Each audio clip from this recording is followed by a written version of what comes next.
This video is my full top 8 run from the limited championship at SCG Con Las Vegas. You'll see the draft, deck build, then all 3 single elimination matches. If you love limited, you'll love this video. The draft was one of the most difficult to navigate I've ever been a part of.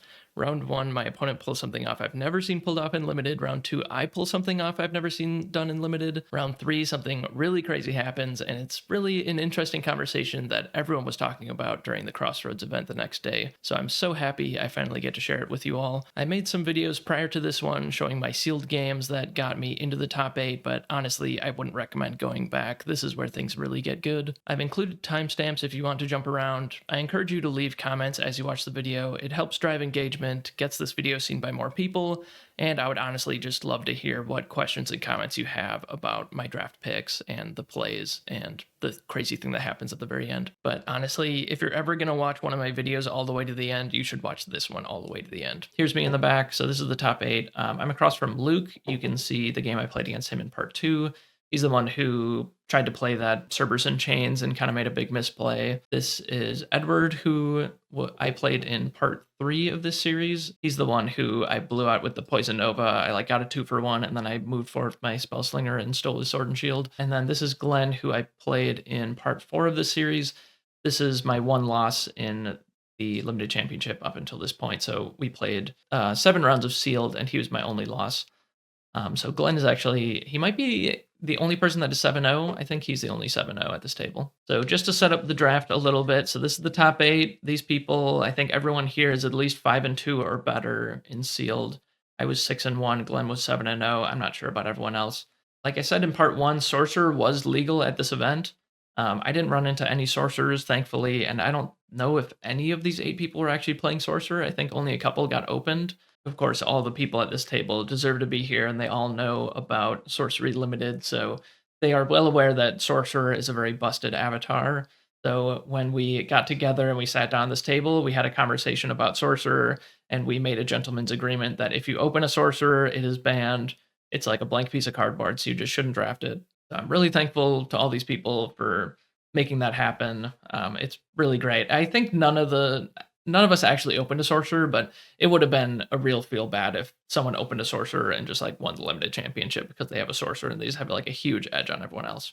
And then another weird thing about this draft is that we actually draft 1 pack of beta, 2 packs of Arthurian Legends, but we do it AL, then beta, which I think this might be the first time I've ever done it in that order.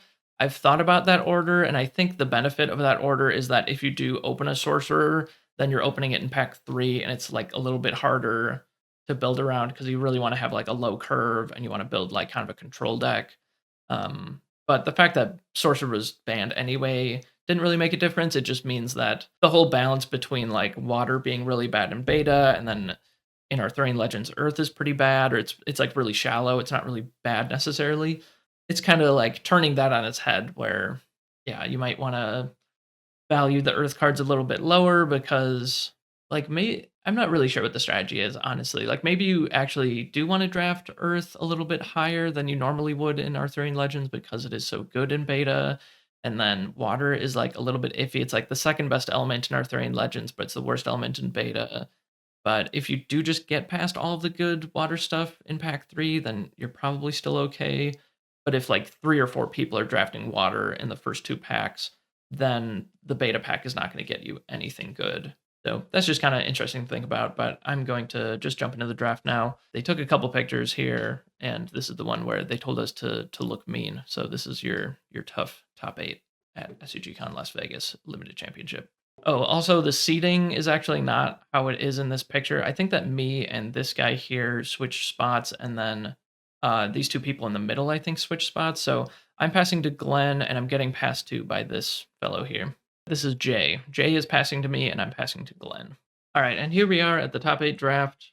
This is pack 1. I'm opening a pack of Arthurian Legends. Like I said before, we're doing AL beta, which is not the usual order that you would do these in, but that is what we do for this draft. So I crack open this pack. I pull a Briar Patch to the front. There's a Koi Nixie, and there's an Arcane Barrage.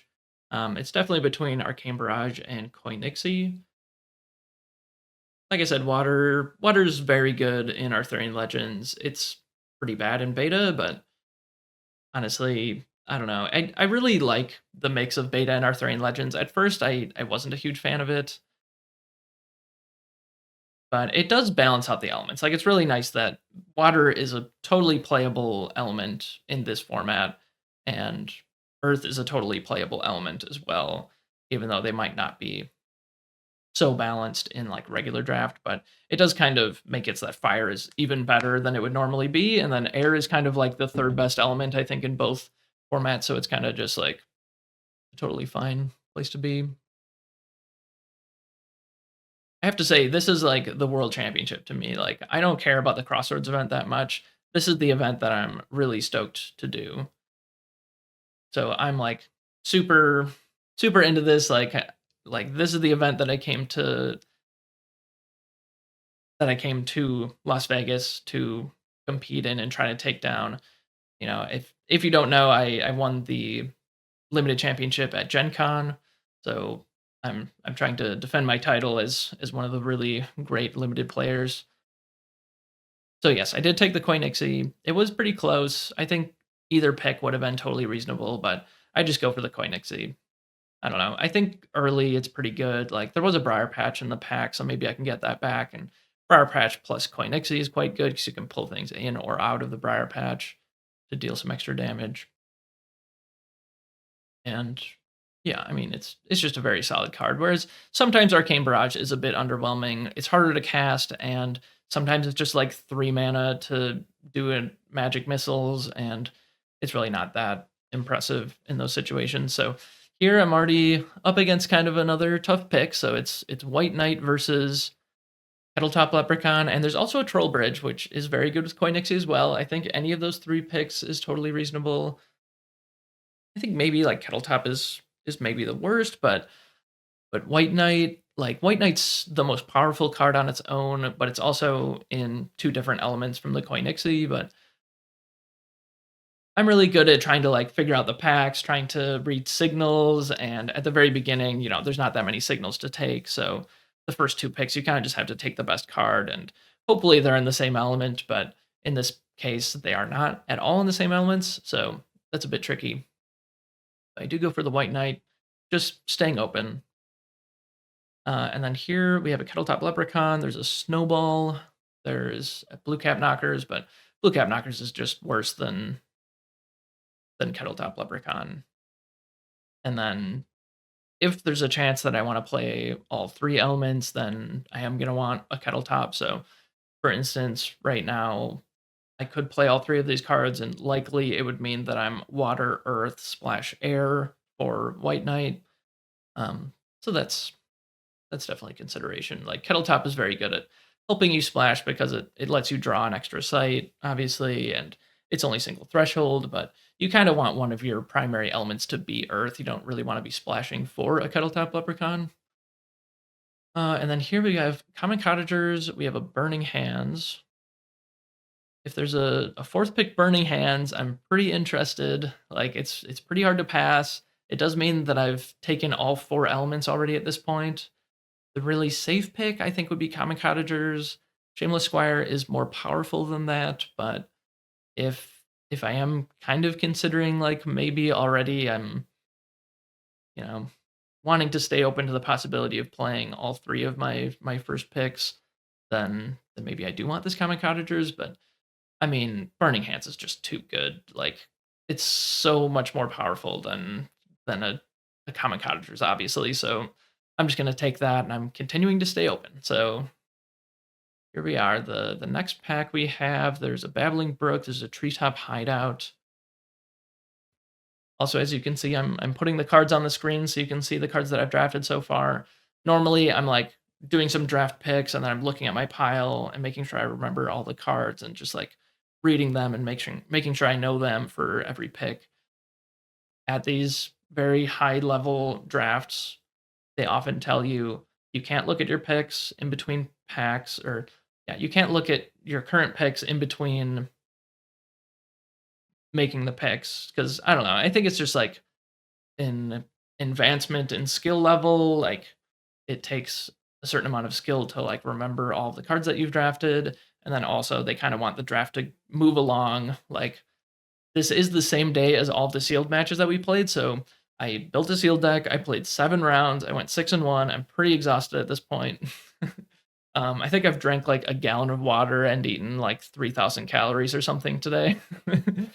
This was a crazy, crazy day of limited, and I've messaged some sorcery, people at Eris Curiosa about these events because, like, there's just no reason for this to be this long of an event. Like, it should really be broken out into 2 days, which, by the way, is going to be the format at Sorcery Con. And I just a couple days ago bought my tickets to Sorcery Con. So if you're going to be there, I will be there at Sorcery Con. So I look forward to seeing you guys there.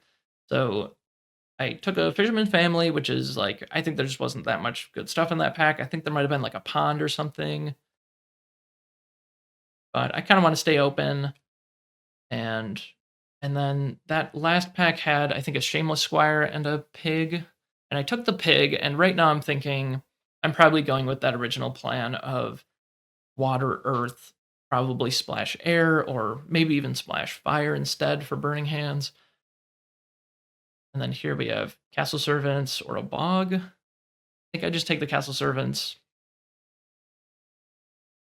I don't have like a ton of power in my deck yet necessarily. I mean, I have some powerful cards. My first, yeah, Koenigsegg, White Knight, and Burning Hands are all pretty good cards, but I'm not getting any clear signals, which is really what you want in your drafts. Like, I just want to be getting past like a Lava Flow or something, fourth pick, and just being like, sweet, fire is open. But I am not really getting that luxury in this draft. So we'll see what I pick here. I think it is just the Castle Servant. Pretty good. Keeping me pretty open still.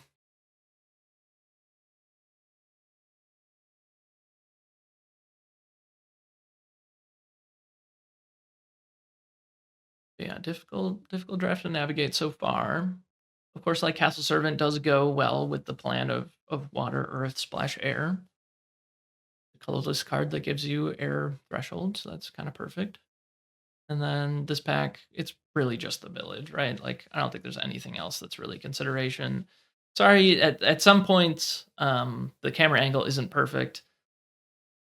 If you saw me that day, I had like headphones on. I've found at big events that I just get like sensory overload. Like, there's always so many people around you talking, like everyone's trying to talk over each other, and it just gets like really loud. So I've just been like wearing headphones to help me like not get that sensory overload where your brain just feels like it's dying. And I knew I was going to be playing a ton of rounds today, so this looks like a pretty like innocuous pick. There's a Power of Flight and a Grievous Insult, but it's kind of important. I mean, I'm pretty sure at this point that I'm water, earth, splash, air. Yeah, here's me trying to look through the back of my cards. I mean, really just trying to like remember like this is what I took, and then I took these cards, and trying to remember like I'm not really that deep into air right now. Like, I'm probably just splashing air at this point. But it's kind of difficult because Power Flight is a very powerful card. Like, it's way better than Grievous Insult. Oh, this must be 1, 2, 3, 4, 5, 6, 7, 8. Yeah, so this is my pack that I opened that had the Briar Patch in it. So the Briar Patch Wield, that's a pretty good sign. That's what I take. It goes well with Koenigsegg.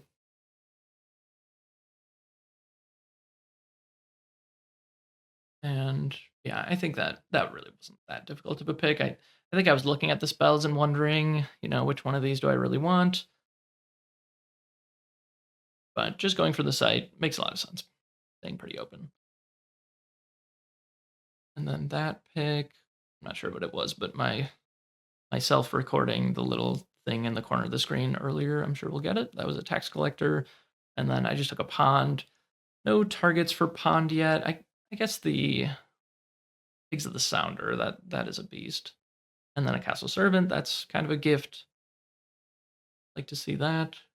I really like the family cycle. Like, they did such a great job with that. I want something akin to that in like every set. Like, I think the blooms are kind of like that, but I think the blooms in Gothic are just a decent amount worse than the family cycle, honestly.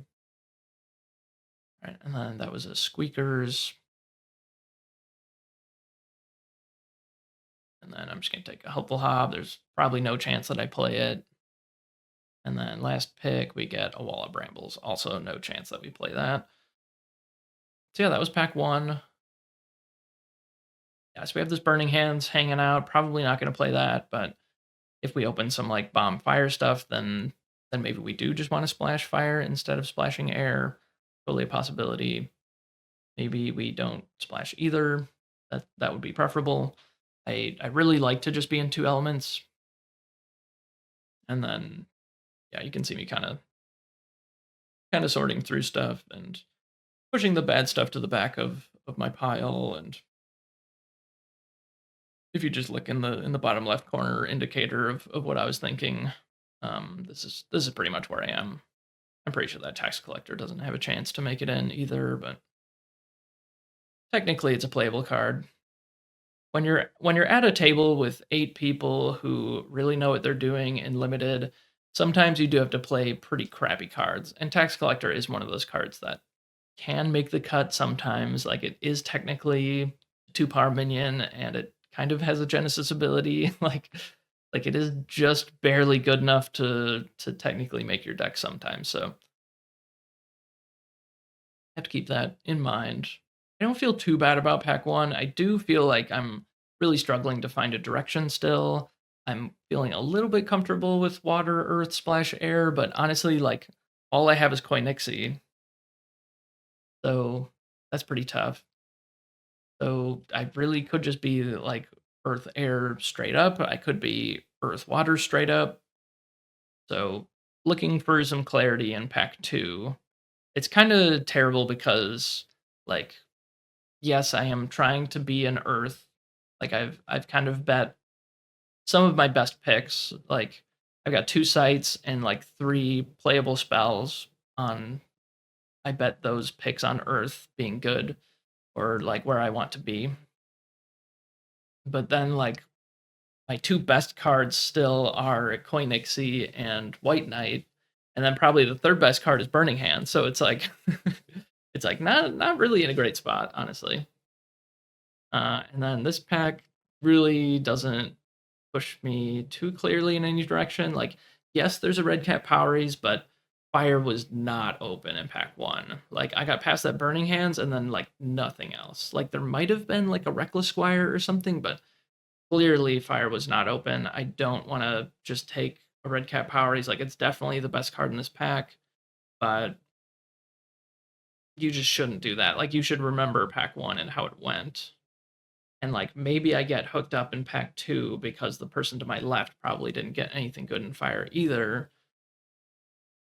But that's just really risky to do. And there's just a Kettletop Leprechaun, which is my primary element. So I'm just gonna take the Leprechaun, and it also helps me splash. So now I'm feeling a little bit more comfortable with the like kind of 3 element plan, or 2 elements plus a splash.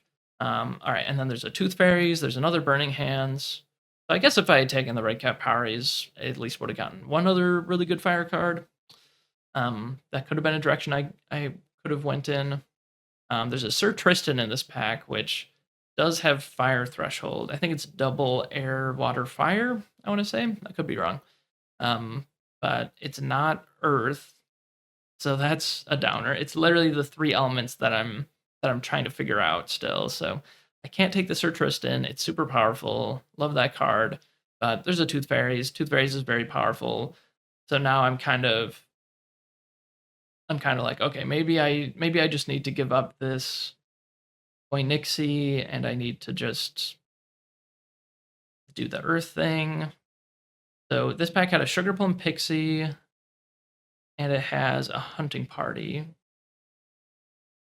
And I probably should have been considering this Koinixie still pretty heavily, and just planned on maybe just being 3 elements straight up, but I I am just like, okay, this is a really good Earth card. This is the element that I'm most sure about. I should just be taking the good Earth cards when I see them, and then taking good cards in air or water if they come my way. That's what I do. Just take the Hunting Party. So now we have 1, 2, 3, 4, 5 good earth cards. And yeah, I'm just moving the water stuff kind of to the back of my mind. Like I have a Koi Nixie and a Fisherman family. If I need to splash something in water, I probably could, but you can't really splash a Koi Nixie, so that's kind of where I'm at right now. But then I see this annual fair, and it's like, okay, well, now maybe we're in business again. Maybe like this has been a really difficult draft. I've got a bunch of cards that I've drafted that I know I can't play all of them. So if I just take this annual fair, then it's a lot more likely that I'm going to be able to splash a third element. That opens up a lot of playables that I don't think I can make into my deck right now, like the Burning Hands and the Koinixie, or if I end up switching back to Water Earth, then maybe just splashing the Tooth Fairies and the White Knight would still work perfectly fine.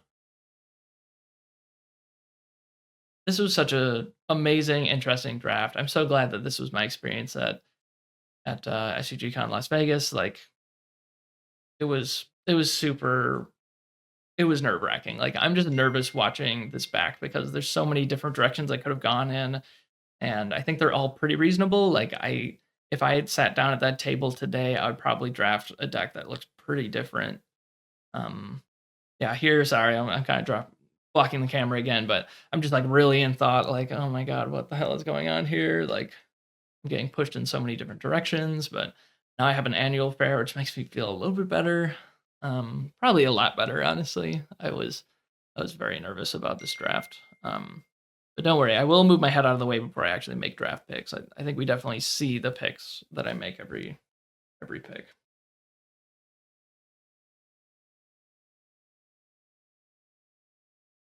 But yeah, I'm looking at Shelly Coat here, which is the element that I kind of just pushed to the back of my mind, and then I have a tactical move, which is a perfectly playable card.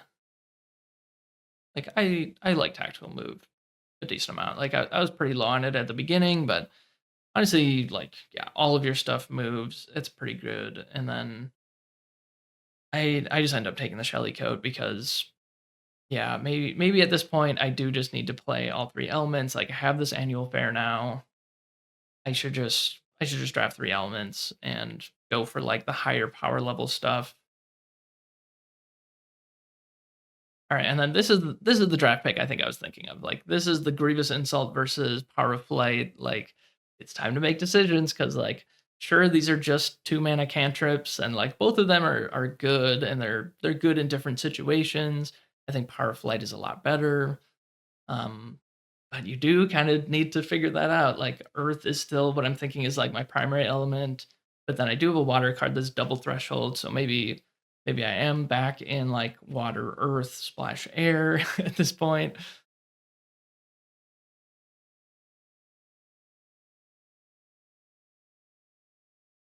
Which in that case I should take the Grievous Insult, so that's what I do. All right, and then we're looking through this pack, and there's a Sir Tom Thumb, which Sir Tom Thumb is double air water. So now if I want to take the Sir Tom Thumb, which I definitely do, now it means that I'm actually water, air, splash, earth, which is still a reasonable place to be. I'm thinking back through all my picks at this point, and I'm like, I think the only double threshold card in Earth I have is Pigs of the Sounder, which obviously like Pigs of the Sounder is fine. Like it's a 3 mana 3 power minion, that's good. But like Sir Tom Thumb is busted, so I have to just take the Sir Tom Thumb, and I'm pivoting again. So now I'm water, air, splash, earth. I kind of always knew I was going to be those three elements, but this is where I really solidify it. That's what I am, and now I take this banishment. Banishment is a super good card. If you just play a ton of minions, which my deck is almost all minions right now, you just cast banishment. You give all of them stealth, and then you just attack with all of them. And water air often has a bunch of things that give themselves stealth or give other things stealth. The swindler troop, the bandit thieves, the treetop hideout. So then you can like attack with those things with stealth and then cast banishment and give them stealth again. Then they just get in for extra damage. Like giving all your things unblockable is very powerful. Banishment is a very good card, and it draws a card. So super impressive. So now I'm kind of drafting on autopilot. Now I actually know my elements finally. Like exactly halfway through pack 2, I'm finally sure about what elements I am, so that's really great. I picked up a Finwife, which is just like whatever, but might actually just make the cut because, like I said, like I'm in a draft pod with a bunch of people who are only drafting good cards, and probably I'm like the last one at this table to actually figure out what elements I'm gonna be. So yeah, I might just have to play a bunch of 2 mana, 2 power, kind of do nothing minions, and yeah, my curve is looking so horrible right now. It's just like all twos and then like like 3 other minions. Like that's really bad. If you saw earlier, there's a shapeshift going around, and I do just take the shapeshift here. I have nothing to shapeshift into. Like this is not the curve you want for shapeshift. But yeah, I take it just in case we get hooked up with something big in pack 3. We'll see. I have historically not been a fan of shapeshift in regular limited. It's a bomb in cube. In cube, shapeshift is kind of busted because often in cube you're just trying to get out a really huge thing, ideally kind of early before your opponent does, and then you kind of just steamroll your opponent from there. That's often what happens in cube. I mean, cube is evolving. I just did a huge cube update. I think I'm going to do a video about cube, maybe a couple videos about cube coming up.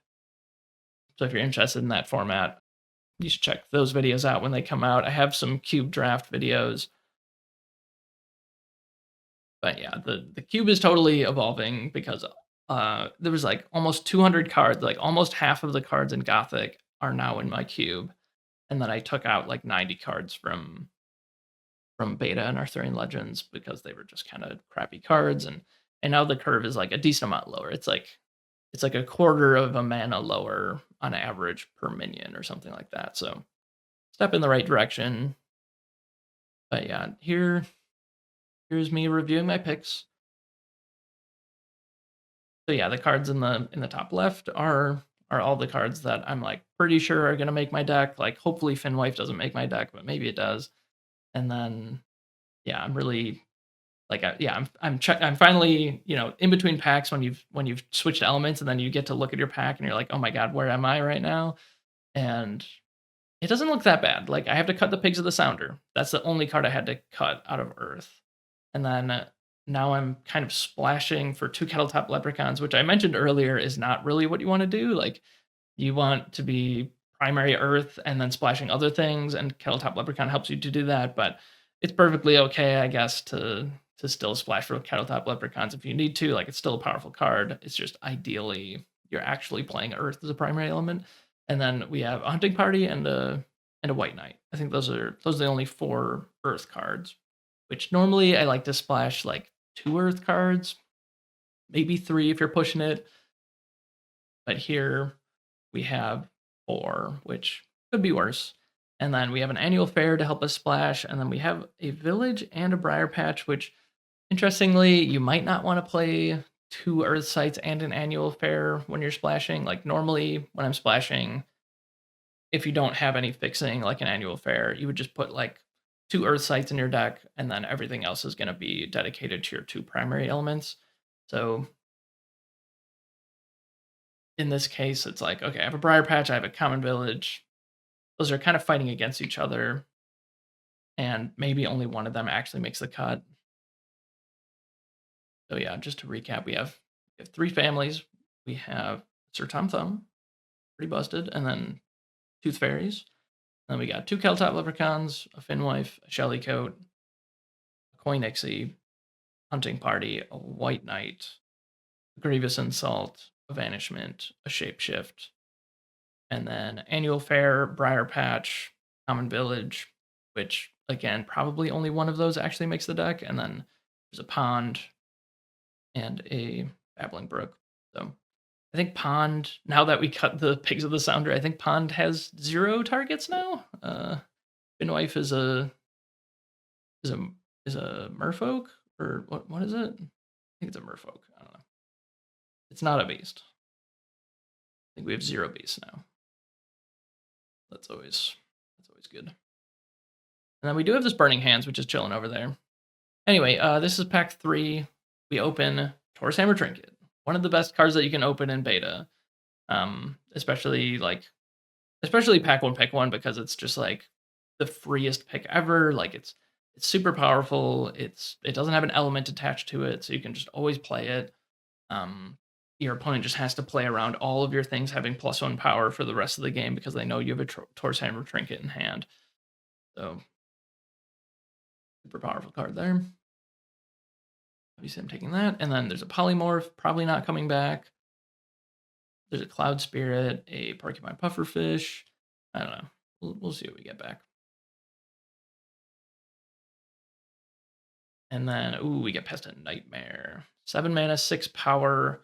At the end of your turn, you can push enemies here 1 step, including into the void. So you can push things into the void and banish them. It's one of the few pieces of forced movement that can actually push things into the void. So it has to specifically say push it. I think it says like push onto an adjacent location or void. That's really cool. And I did just determine that air is one of my primary elements. So thank God it wasn't like a double earth bomb or something, because that would have been heartbreaking. There is also an Iron Shackles in this pack. Iron Shackles is in the tier of Tor's Hammer Trinket. Like, you'd love to open it. It's incredible. Like, if we did beta pack 1, I would just take Tor's Hammer Trinket, take Iron Shackles, and then figure out everything from there. Like, those are just 2 really busted cards that you can always play. But in this situation, I just need to have beef in my deck. Like, that's one of the things I looked at my pile and I was like, oh boy, I have no beef. Like, I need big minions at some point in the game to actually win. So I take the Nightmare, and then I have a Plume Pegasus. Also, I did remember at the time I have a Shapeshift. You know, if I'm really scraping for playables, I could play this Shapeshift. And then you saw me like pull forward a Pristine Paradise, which I think is like kind of a bad sight. But if I'm really in the tank, like having to splash, then maybe I can just play it. But there's a Plume Pegasus, so I take the Plume Pegasus, and then here we go again. We get a Nightmare. So that's really exciting. Getting past 2 Nightmares in pack 3 is such a gift. Like, wow. This means like the 3 people to my right aren't playing air, and that's really funny because I've been like trying to figure out my elements, and air was the last one that I actually figured out. Like, must be really open on my left because someone just passed me. It was literally like an 8th pick Sir Tom Thumb or something. Like, it was crazy. So yeah, I take a second Nightmare here, and then we got a Coral Reef Kelpie. Totally fine card. I need 3 drops, so definitely just taking that. So again, we're kind of on autopilot here. Looks like we're getting past a foil Scarecrow. Very nice.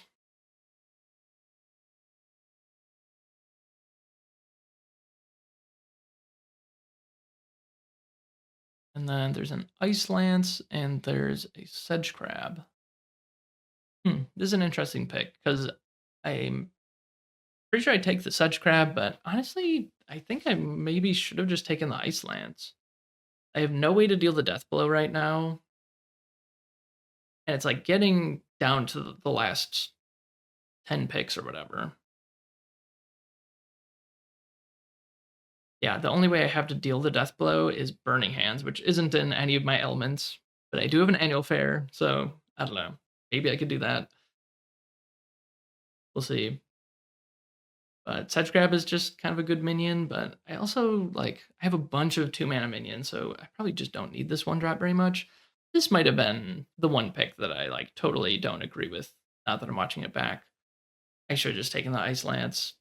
I guess one of the reasons not to take the Ice Lance in this situation is that I did just draft 2 7-drops, and 2 AL, 1 beta is still a pretty fast format, so you don't want to have a bunch of 7-drops. Like, you really just need to be drawing sites and playing sites, and Ice Lance is really bad when you are in a situation where you really just want to be playing sites every turn or every other turn. Because Ice Lance does not have very much range. You definitely need to move like pretty much every time you play it. You're never really going to be in the right spot to just play it from your starting location. So that could definitely be why Well, that is why I disagree with the pick that I just made. But I think I do at least end up playing the Sedge Crab. I guess Sedge Crab also like plays into like the very defensive plan. I don't know.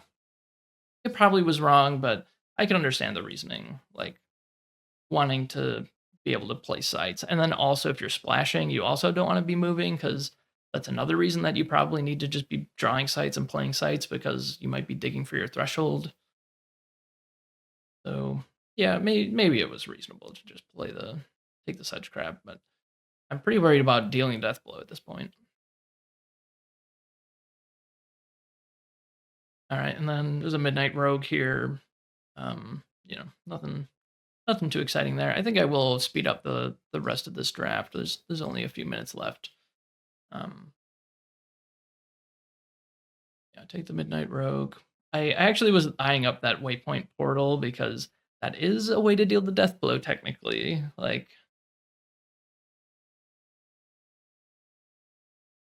yeah, it's like one of the worst movement effects. Like it's 3 mana, move things, don't draw a card, and that's just pretty terrible. But you can just open a portal on top of their avatar and just attack with your stuff. But I think I've literally never played Waypoint Portal. I don't think I've ever played against it either. It's really terrible. All right, and then Porcupine Pufferfish. I took an Old Salt Anchorman. I'm just taking playable cards, and that's about it. I think I just take spells from here on in.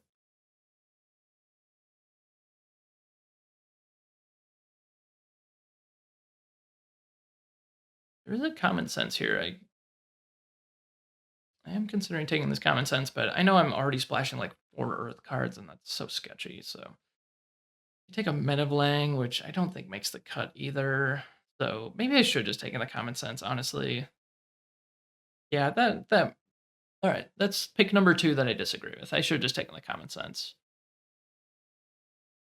Like I have so many random 2 drops. There's no way I want to play this Men of Lang. And also, like even if I don't play the common sense, the person on my left might be playing it, and this is like a top 8 draft. Like you are going to be playing 3 out of the 7 other people at the table, so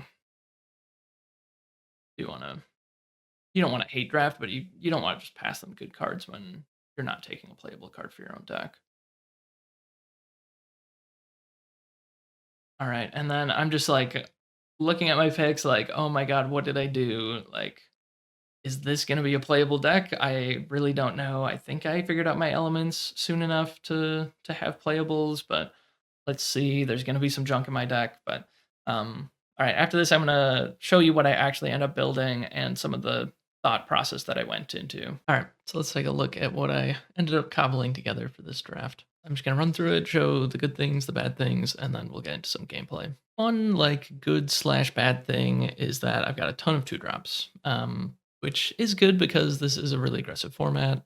You do want to have 2 drops, but part of the reason that you really want to have 2 drops is that you want to play a 2 drop on turn 2, and then you want the opportunity to play a Squire on turn 3 or one of the Knights on turn 3, something that has a lance. But something that you might notice looking at this list is that I have 0 lances in this deck, which is maybe like one of the only decks I've ever drafted in this format that doesn't have a single lance. That's pretty wild. And I think most decks if I've ever drafted a deck that didn't have a lance before, it was probably a really bad deck, to be honest. All right, so the best cards that we have: Koinixie, our first pick, still very good. White Knight, our second pick, still incredible card. Horse Hammer Trinket, our pack 3 pick 1, it's pretty busted. Sir Tom Thumb, our I think pack 2 pick 8, busted card. Can't believe that we got this that late, but thank God that we did. And then the 2 nightmares that I got past, I think it was like pick 2 and pick like 4 in pack 3, completely wild. And by the way, like it's especially wild that I got past this Sir Tom Thumb because like pack 1 pick 1 I passed an Arcane Barrage to my left. So presumably I think the person directly on my left, which is Glenn, must have taken the Arcane Barrage, but then he must have just not been in a position where he wanted to splash and just really stuck to his guns and just didn't take the Sir Tom Thumb. But that's pretty wild. Like this is such a busted card. Another big boon of this deck is that I do have 3 of the families in my 3 primary elements. And I do say 3 primary elements because I actually have a Burning Hands in this deck. And you'll notice that I only have one way to make Fire Threshold, which is this one annual fair. I guess we should look at, okay, and then the other really cool thing to look at is that I said that I took that shapeshift in pack 2, like pick 10 or something. And I was like, okay, like I'll take this shapeshift just in case something really wild happens. And then something really wild happened. I got past these 2 nightmares. So I'm totally playing this shapeshift. Shapeshifting into nightmares is crazy good. Shapeshifting into Koinixie is really good. Some of this other stuff, who cares if you shapeshift into it? But trying to hit 2 nightmares, that's pretty sweet. And our decks are really small. So if you haven't drawn either nightmare and you can shapeshift, you're probably going to hit a nightmare, is kind of what that means. All right, and then let's look at the cards that I didn't put in the deck. Kind of a bunch of junk, honestly. Like, I have an Old Salt Anchorman here, but I already have one in the deck. I ended up playing this Finwife over it, but like, who cares? Like, I don't think either of these cards, the ability mattered the whole game, but I figured like maybe the Finwife gets me a boost of mana 1 turn and I can play an early Nightmare or something. But honestly, this is not a good deck for Finwife, and no deck is good for Old Salt Anchorman, so who cares? Pigs of the Sounder, I just can't do double Earth. Sly Fox, I'm just really not a fan of Sly Fox. I guess I could technically see playing it over a Finwife, but honestly, I don't know. Sly Fox just gets killed for free way too often, and at least this can rumble a little bit. So best card that I'm not playing is this Common Village. And I almost played it because I was looking at my deck and I saw, okay, I have Shapeshift. That's a reason to play it. I guess like Burning Hands is a reason to play it. Do we have any other reasons? I think that's kind of it. And then there was Briar Patch, which I think on its face, like Briar Patch is just a better card. But then we also have this Koinixie, and Koinixie plus Briar Patch is something, you might be able to deal an extra point of damage. You can pull their avatar into Briar Patch or something. Yeah. And then another great part of this deck is I have very few non-minion spells, which isn't normally ideal. Normally you want to have like 17 minions, 7 non-minions, something like that. Having only 5 non-minions does mean that my Vanishment is very, very good. So this is a card that you want to play in your decks that have just tons and tons of minions, and this is kind of the perfect deck for that. We do have some really high power cards, like Nightmare's kind of busted. So if you don't know, Nightmare is the 7 mana 6 power. At the end of your turn, for each enemy minion here, you may push it to an adjacent location or void. So you can play it on top of their thing, adjacent to the void, and banish their minion. And if you shapeshift into it, then you can immediately attack with the Nightmare and then maybe push their thing somewhere and banish it, whatever. Yeah, we have some really high power stuff. We have some really weird interactions. Like I've never played Shapeshift Unlimited before, outside of Cube. We also have like, I guess technically okay fixing because we have these 3 families, but honestly, our mana is really bad. We're just 5/5 and then 1 for 4 Earth cards. We've got White Knight, Hunting Party, and 2 Leprechauns, which like aren't really a card that you want to be splashing in Earth, but they're great cards, so I'm gonna do it. And then we have this 1 annual fair, which honestly, like, thank God we got this annual fair. If we didn't have this deck would have been complete trash. And then honestly, part of the reason I'm playing this Burning Hands is because if you look, I also have no direct damage in the entire deck. So it's gonna be really hard to deal a death blow. That's something I'm very aware of. Like, honestly, yeah, Burning Hands can deal a death blow, and then like Koinixie is pretty good at dealing a death blow because you can, yeah, maybe you can shapeshift into Koinixie and then pull their avatar somewhere, or it kind of sucks because you have to, most of the time you just have to play the Koinixie and then move it toward their avatar and then pull them with it. But it is pretty hard to get away from Koinixie if it does survive. Like you're gonna be able to move it and pull their avatar somewhere and be able to deal the death blow, but not a very reliable way to deal the death blow. But maybe their avatar is close to you, but if they're on death's door, they're not going to be close to you. So I built this deck, and Ochoa was one of the judges. He was watching me build this, and I even said to him, like, man, I do not feel good about this deck. Like obviously the mana base is terrible. Like I've got some good cards or whatever, and he was a good judge. He didn't like give me pointers or anything. Like obviously I know what I'm doing, and I didn't ask for anything. I was just like making a little bit of conversation with him, but he was really cool to hang out with. Also, thank him for some of the footage because my phone was about to die and he gave me a battery that I could charge my phone. So Thank you, Ocho, for making this all possible. And then I guess just to show real quick what the actual curve and everything looked like, this is the deck on Curioso, and this is what the mana looks like. It doesn't look that bad actually. We're like completely evenly split on water and air, and then we have one fire spell, which is really weird, and then we have like this isn't as much splashing ability as I would want, but we do have one Earth Family, one Annual Fair, one Earth Site, so we might be able to cast our Earth stuff. All right, and here we are. This is round 1 of the top 8 draft.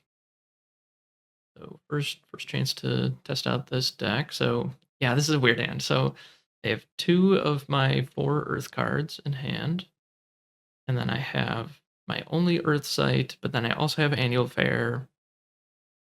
So then you might think like, I probably want to get rid of, it would be nice to mulligan a site here because I have double water and double air stuff in my deck. But I can't really throw away either Annual Fair or Briar Patch, so I think I do just end up keeping both of those, and I'm ditching a Grievous Insult and a Vanishment. Vanishment's a really good card, but you kind of want it later in the game, and I don't have a single air source, and it's double air, so that just makes sense. And if I keep the Briar Patch, then I can play the Kettletop Leprechaun on turn 2, which is exactly when you want to play it. Yeah, so I think that's perfectly good. I mean, Grievous Insult is just fine. Like, I would rather just mulligan it basically just to get a better card. Like, it's also kind of a card you just want to draw, like, in the mid game or something. I suppose I should speed this video up a bit. It's a little bit long.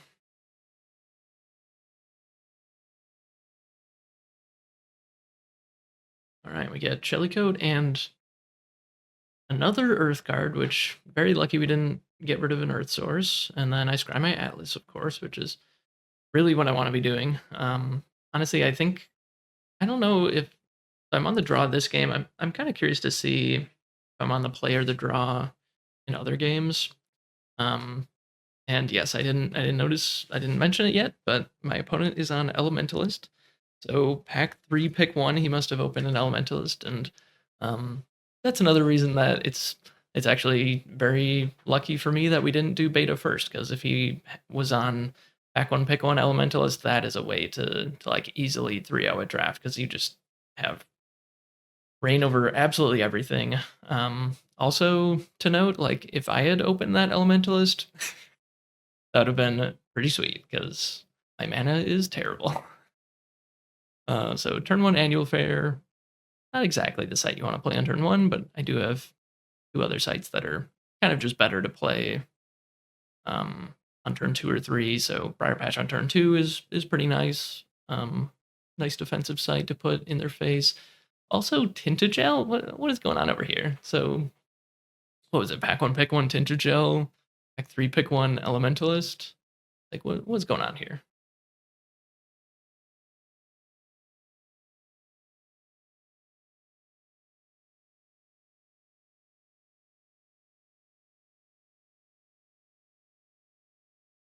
By the way, this is Luke, I believe, that I'm playing. Turn 3, Field Labor. Not too scary. Pretty happy to see that. Also, I top decked this Tor's Hammer Trinket. And I'm going to have 3 mana this turn. I'm not really going to be able to use all of it. Well, actually, I can. I could play a Pufferfish and a Shellycoat or something. But playing a Pufferfish kind of just on an empty board isn't very good. My opponent also just has a Foot Soldier, which is very good against Pufferfish. But I do have a Water Site, so I guess I could play the Pufferfish under the pond. But I could also just hold on to the Pufferfish and play the Trinket, but then you're giving up some info about the Trinket. Trinket's really good to like surprise your opponent with, and then they have to play around it the rest of the game, which is also annoying. But I'm kind of curious about this play. Like maybe I should just play the Trinket. Actually, because of the pond, Porcupine Pufferfish is a beast, so I actually did just waste the 1 mana, and I was aware of that. This wasn't just a mistake, and I forgot to cast the Torsammer Trinket. Like I am I am trying to get the extra value out of the trinket. Like, if I can hold on to it until he just puts, like, a 3-power minion in front of one of my 3-power minions or something, and I can surprise him with the trinket, then that'd be sweet. Alright, and then he just plays Sir Tristan, like, one of the best cards, honestly. This card is easily, like, an A in Limited. So this is the I think it's a 2/5, um and once per turn, you can tap a nearby minion, and it doesn't untap the next time it would. So that's just kind of crazy. Um, so it's a 2/5. I have currently 4 power on board, and I have a trinket. Of course, he has this stupid foot soldier that can block. So I don't think I'm going to be able to kill this Sir Tristan this turn.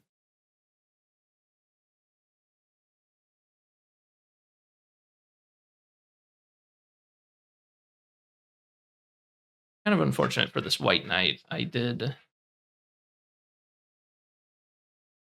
deal damage to him, so it's gonna be harder to activate the like cast it for cheap ability.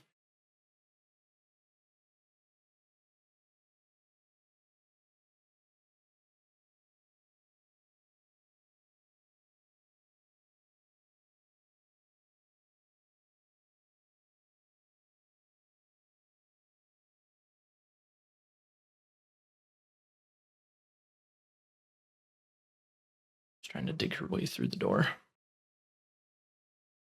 So yeah, in these situations, you shouldn't just like try to get them and like he's just gonna block with the foot soldier, obviously. So the better thing to do is usually just like I'm just gonna put a bunch of minions in play, and that's gonna be hopefully good enough. Like if he has a trick, then I'm gonna get completely blown out and lose the game. But like that's better than just like playing into their hands and guaranteed losing the game. Basically, like this dude can just start eating all of my dudes. And to note, I did draw a spell on turn 4. Often you do want to draw your 4th sight, but I do have a Kettletop Leprechaun, which I expect to die at some point. So that is interesting. Okay. Is Sir Tristan a 2/4? I think it's a 2/4, isn't it? Yeah. So yeah, this was a super weird play to me. So he tapped my Shelly Coat and then he attacked my Kettletop Leprechaun. I was like, okay, like I can kill your dude. So I do obviously I do the play. I double block. Um and he kills my like castle servant and tap 2 of my things. And this is why he did it. So he just has a miracle workers. If something died this turn, you put it back in your hand. So now he has Sir Tristan back in his hand, which I don't really feel that bad about. Like Sir Tristan on board is a lot scarier than Sir Tristan in hand. So I don't know. I feel okay about this position still.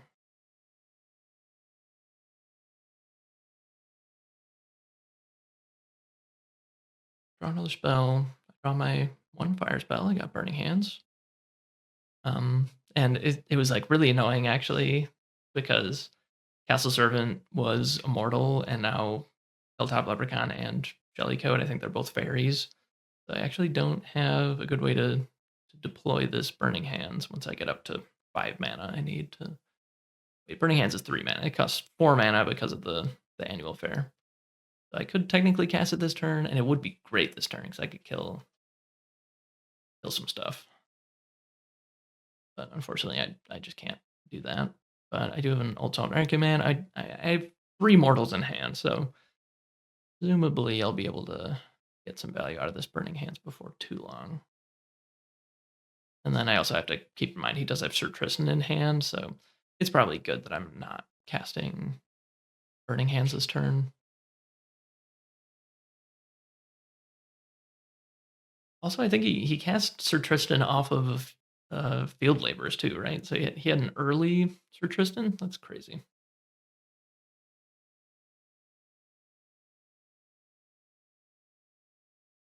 This is why you play Elementalist. Just get all of the good cards. At least so far, we've only really seen the Tristan.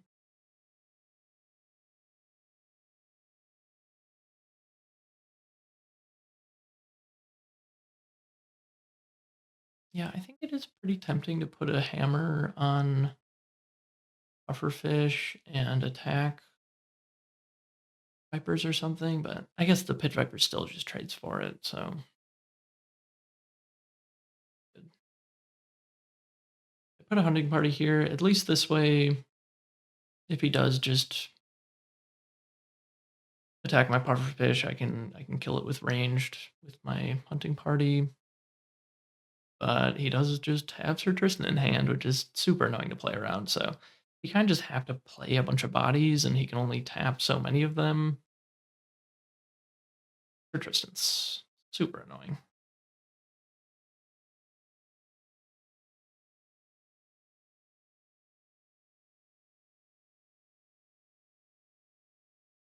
Taps field labors again to cast Sir Tristan. Did he play something else for 2 mana? Not yet. Tristan costs 4, right? He costs 5.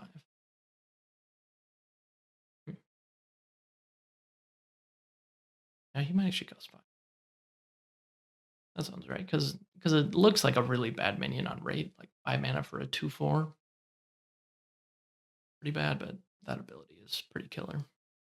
But yeah, tap my hunting party, untap.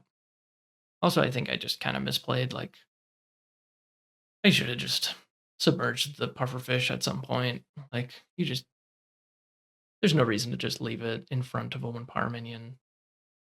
Like, literally vanilla 1 power miracle workers trading for a pufferfish, which at least has some potential to do good stuff. At least can kind of play defense. But anyway.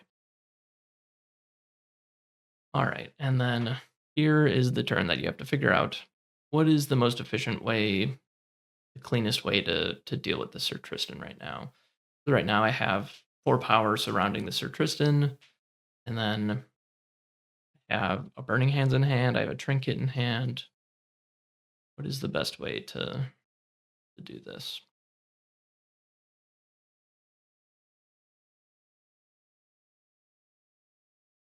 I think there is a way to deal with Sir Tristan, right? Yeah, it's Hunting Party casts Burning Hands to deal 2 to Tristan. No damage anywhere else. I guess 1 damage hits my Leprechaun, 1 damage hits the Elementalist, and then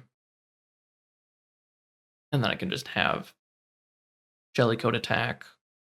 He can block with Pit Vipers. If he does, Jellycoat survives because she takes 1 less damage, so that's actually really good. And then I've got this Kettletap Leprechaun, which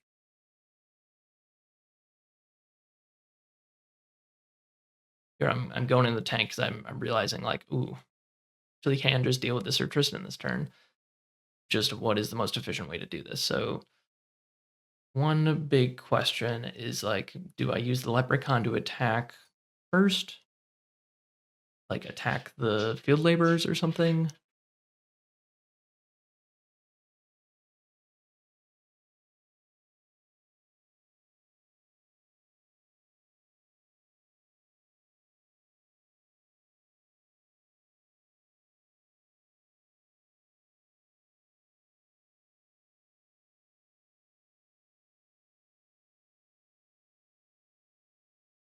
Yeah. So I think that's pretty much what my plan is. I think that's what I do. So Hunting Party cast Burning Hands, deal 2 to Tristan, deal 1 to Leprechaun, 1 to his Elementalist. He'll be at 17, and then yeah, Shellycoat attack Pit Viper. Oh yeah, and I think he actually blocks with the Pit Viper and leaves Sir Tristan in. And that was a pretty good play because if he doesn't block, he just loses Sir Tristan and Shellycoat survives. If he just blocks with the Viper, then the Viper just dies, and then the Leprechaun trades for Tristan. But he blocks with the Pit Viper, leaves it in. That way, I can prevent 1 damage from either the Pit Viper or Sir Tristan. And of course, I would prevent the one from the Pit Viper, but then Sir Tristan just deals 2 damage and kills the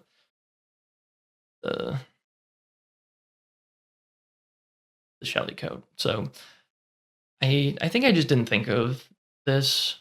So I should have put the Tor's Hammer Trinket on the Shelly Coat. That would have prevented this from being a thing. That would have made it so that Shelly Coat definitely survives. And then I kind of make a misplay here. So I put the hammer on the Kettletop Leprechaun and attack his field laborers. And then I realize, oh, shoot, my Kettletop Leprechaun actually still dies to this because it took 1 damage from the Burning Hands, and that takes 2 damage from the field laborers. So I just gave up some information, and I could have kept my Shelly Coat alive. So this is pretty rough, honestly. Like that was a pretty bad. I mean, I feel great because I was able to kill Sir Tristan, but I could have done it better.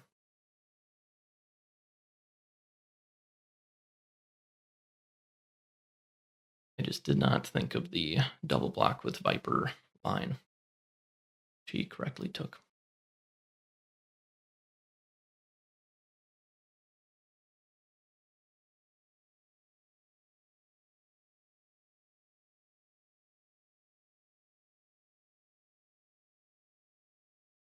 This is some really high level gameplay. I'm so glad that this happened. Like this was such a sweet event. I wish it wasn't all on one day. I'm sure I said that a bunch in the past videos, but um crazy, crazy, crazy. Like this was my 8th game of Sorcery today of limited. Um and I had to build a sealed deck and I had to draft a deck and build a deck. So tons of Sorcery that day. Like that was just crazy. What you just saw was he cast Rescue to rescue Sir Tristan back to his hand. So Sir Tristan is not down for the count. I've killed him twice, and he's coming back for more. So spent 3 mana on that. He didn't have any more mana to do other stuff, I guess. Guess he wasted 2 mana that turn. And then, yeah, my hunting party was safe on the Briar Patch. His Pit Vipers is not able to move in and kill the hunting party, so that's very nice. Trinket on the hunting party, attack for 4. Oh yeah, and then Babbling Brook, disable the Pit Viper. That's pretty cool. That means that I can...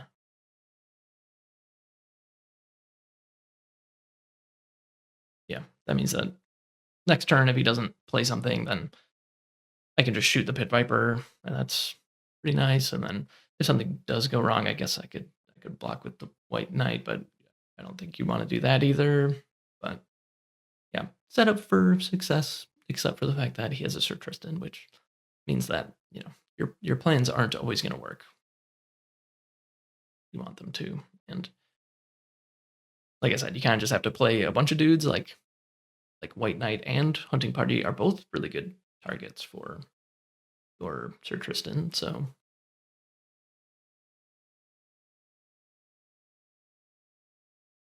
yeah, you can only pick one. But he actually doesn't play it. He plays Cyclops. So this is the 6 mana 6 power exceptional giant, I think, and it says that it doesn't strike while defending, which includes it just being attacked.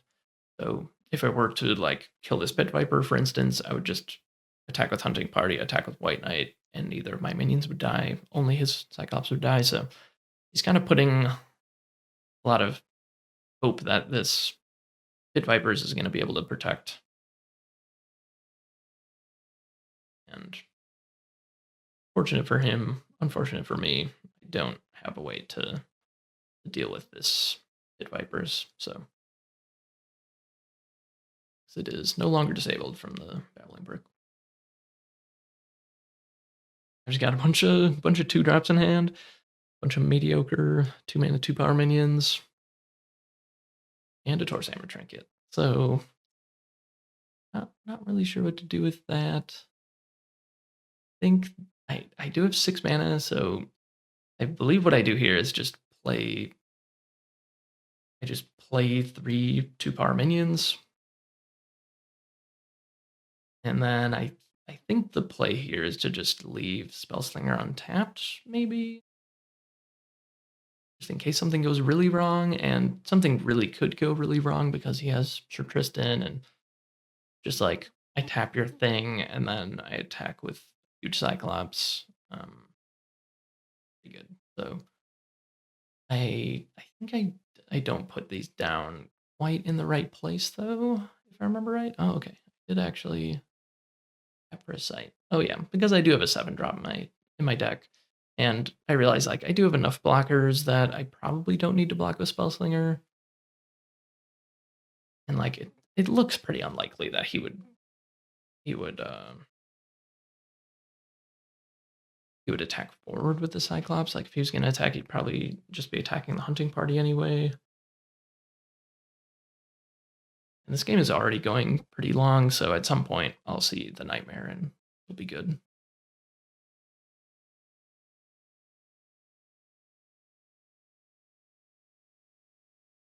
Or maybe I find my shapeshift and I can turn one of these 2-mana do nothing minions into Nightmare or a Koinixie. Yeah, I basically have like all of my powerful, all my big minions in play right now. Like I have a Coral Reef Kelpie, a Plume Pegasus, and I've got 2 Nightmares. But it's really sad how few powerful minions I really have, but I do have very powerful minions when I do actually. Yeah, and this is a really good play by my opponent. Yeah, I don't know. I guess I should have seen this coming. Yeah, he taps my biggest dude in the White Knight, and then he just attacks sideways with the Pit Viper. So yeah, he kinda got me again. The Sir Tristan, such an annoying card to play around. And now, yeah, he's just attacking with the Cyclops, and now I only have 5 power to his 6 power, so I kind of just have to block here.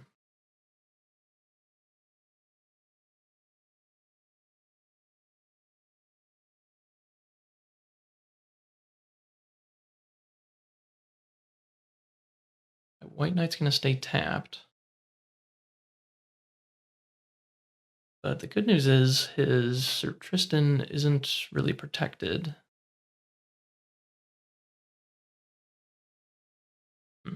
I think what he probably should have done. Okay. Never mind. I was going to say maybe he should have put the Sir Tristan on the same side as the Cyclops because then he could block with his Elementalist, but I do have a Hunting Party and a Torsheimer Trinket, which means even if he has a blocker, I can just put a Trinket on the Hunting Party and use a range strike. So really, this worked out very well. So he just killed like 2 of my 2-power minions for kind of free, but then I get to kill his Sir Tristan. Still have to deal with the Cyclops somehow. But I've got some blockers for it, at least.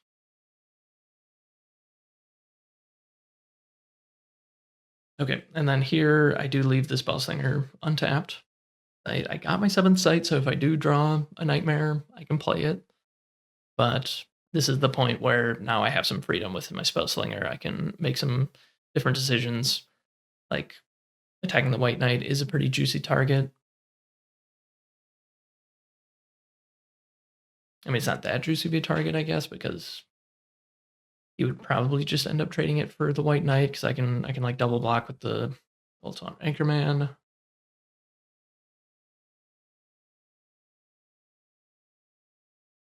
But if he has removal or something, then definitely gonna attack the White Knight, which means I can just block with my face. Okay, and then he casts Ball Lightning, which doesn't actually work the way that he wants it to. So he shoots it to kill my hunting party, and then it goes down, it deals 2 damage, and then 1 damage has to go to whatever thing he didn't kill. So he was trying to do the hunting party to the Tooth Fairies and then to the White Knight, but when the projectile hits the Tooth Fairies and then changes direction, it still has to hit the Old Salt Anchorman, which is on that site. All right, and then he goes in and attacks the Cyclops. He fell for the bait. So I think I just block with my face, nothing else, which makes a lot of sense because on my turn, I can just freely kind of kill this Cyclops. And then this is the moment we've been waiting for. I top decked a Nightmare. And I was planning on just killing the Cyclops with my minions and the Torse Hammer Trinket, or with my Spellslinger, I guess. But now I just get to play a site, play Nightmare on top of his Cyclops, and then just attack him for 5. And of course, the oh my god, what did you just play? Let me read that moment that you just love to see. Man, and like look at the draft pod that we were in. Like there's some really powerful things going on. I mean, I know he hasn't played like a ton of busted cards or anything, but just the fact that like my first round opponent has Elementalist as their avatar. He's got a Tinted Gel, which is pretty busted. Not really necessary in Elementalist, honestly, but still like pretty amazing because you can just play like double or even triple threshold things probably. And then yeah, Sir Tristan and 2 ways to get back Sir Tristan. Like he has a game plan in his deck, and that's something that is like sometimes hard to find. Like decks that truly have a game plan, and you're like, all I need to do is do X, Y, and Z. Like for my deck, I'm like, all I need to do is survive until I play my Nightmares or draw my Shapeshift and Shapeshift one of my crappy 2-drops into a Nightmare. And then also like focus on trying to get my threshold under me, basically. Which, by the way, this is the first game, and we have, I think I have 2 air sites in play. I've got 2 water sites, 1 earth site, and a annual fair. So perfect mana. Sorry, 3 water sites. But yeah, crazy deck. Like, oh my gosh, this is one of the most nutty drafts I've ever had. Like, it kind of looks terrible, but it also kind of looks amazing. But then also, like, is my mana gonna work? Because if it doesn't, then my deck's just really not gonna do anything. So this is just such a blast. All right, so I think my opponent is still, Luke is still processing the fact that I cleared his board and now just have a ton of power in play. I think he cast Mad Dash into Tactical Move. So, yeah, a great follow up play there. But then he plays a site, which feels a little weird. His 7 sites in play, but maybe he has some reason that maybe he has like another rescue and he wants to make sure he can play rescues or Tristan or something again. But yeah, this turn I can just door him, and then I just move stuff closer to him because I have no way to deal with Death Blow in my deck. So that's very fun. I just have to literally chase him down with a bunch of minions and surround him, which I am doing. So it just feels really bad when like your opponent can just like, okay, he's just gonna take a step back, and then I have no way to deal with Death Blow next turn. Like I just need to just chase him down, and maybe the next turn I can kill him. And then he plays a teleport or something, and then you're like, oh, okay, well, 2 turns from now, maybe I can corner him again.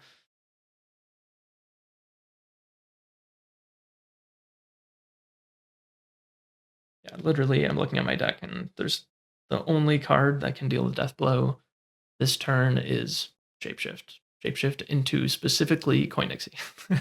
That's literally the only thing in my entire deck that I can do to Death Blow.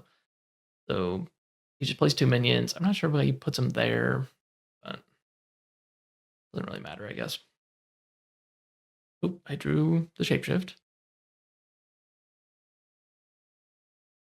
And what do you do when you have Shapeshift? You just, okay, I'll just point it at my worst minion, and maybe I hit this Coin Nixie, and I am just thinking in my head, like, ooh, hit the Coin Nixie. End this game. I mean, I'll take another nightmare, I guess, but and there's also just like the funny moment of like, yes, I am playing shapeshift. Yes, my deck does kind of suck. And yes, I do hit the Koinixie. So Fisherman Family turns into Koinixie. Koinixie moves forward because it transforms. It isn't like summoned or anything. And then pull his Elementalist and then attack with Ignite for the death blow. So really funky game. Yeah, that is the end of that round. Thank you so much to Luke for playing. If you saw one of my previous videos, I played him in round 4, which I think is part 2 of this series. He was a great opponent, and I had a lot of fun playing him. But this is single elimination in the top 8, so he gets knocked out of the top 8, and I move on to the semifinals. Right, we are back for the semifinals. And oh, looks like my mulligan went a little bit fast here, so let's just take a look at what we got. All right, looks like an air site, a water site, Torch Hammer Trinket, Castle Servant, and then I think this is another air site. The Kettletop Leprechaun, and Grievous Insult. Grievous Insult was in my opening hand the last game as well, and it's a card that is just easy to mulligan. And then I'm just pitching my second air threshold because for one thing I have the Castle Servants here, and then for another thing I just want to dig for my third threshold because I have like 3 other Earth cards that I could draw here. And then getting rid of the Kettletop Leprechaun, it is really good early, but if I don't know that I'm going to have Earth Threshold, then it's a little bit awkward. And I only actually have 1 Earth site, so I can only play it off of 1 site on turn 2. Annual Fair is going to be able to cast it a bit later in the game, but I think that's a pretty reasonable mulligan. And my opponent this round is Jay. I have not had the pleasure of playing Jay before, but he's the person that was passing to me. And he's on Flamecaller. So we got a Babbling Brook. So we haven't seen any of our Earth Threshold, but now we do. So I'm on the draw again. So that's really good. I think, yeah, I probably just lost the dice roll. I'm not really sure. I might have just chosen to go second because of exactly this reason. Like my threshold is just really bad, and scrying the Atlas is just really good.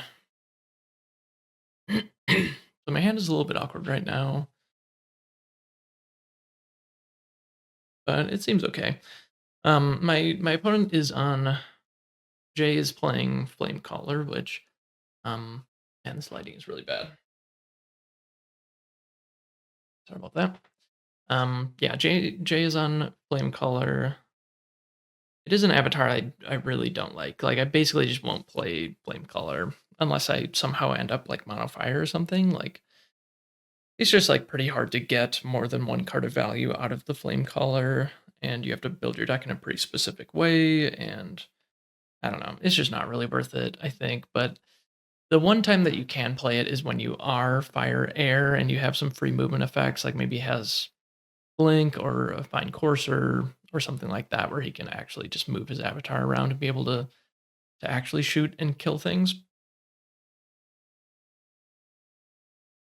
Right, and then I have all 3 of my primary elements right now because I have that Castle Servant, so that's pretty nice. I do have another air site in hand, another water site in hand, so I'm actually pretty set up right now to cast all my spells. I don't have the fire threshold for Burning Hands, but hopefully I just don't see that card until pretty late in the game. All right. Attack with the Rimland Nomad. Definitely no reason to block here. Gets rid of his land, so I should be at 17, I believe. He plays a Scout.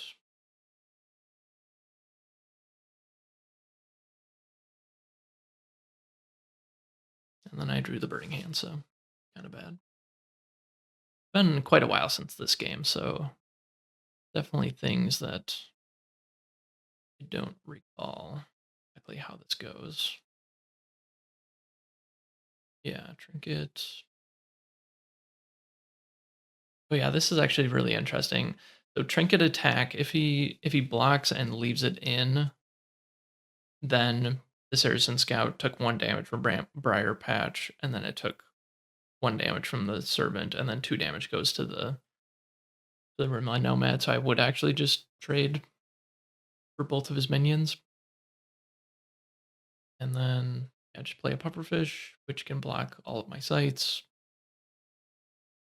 Obviously, he might have a desert, but we only had one pack of beta, so the chances of that aren't very high. But I would like to play it in a spot where I can't just get deserted, but just kind of what I have to do.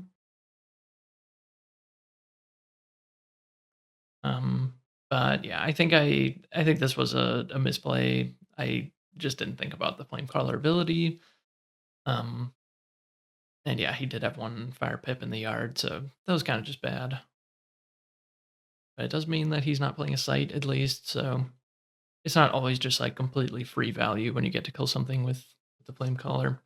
By the way, I did just listen to my coverage of the last game, and there were a few times that the microphone was just like a little bit too far away and audio wasn't as good. So I'm trying to make the audio a little bit better in this video. So hopefully this works. Normally my audio has been pretty good, but for some reason that video just didn't go well. Yeah, so he has Weightless Squire, kind of awkward. That is one of the worst squires. Like just having it in play is not very impressive. I guess it is protecting his Rimland Nomad, but I guess not really. Yeah, because I have this Castle Servant that can just straight up kill it. And this is another situation that if he were to block and leave it in, I would still kill both of his minions.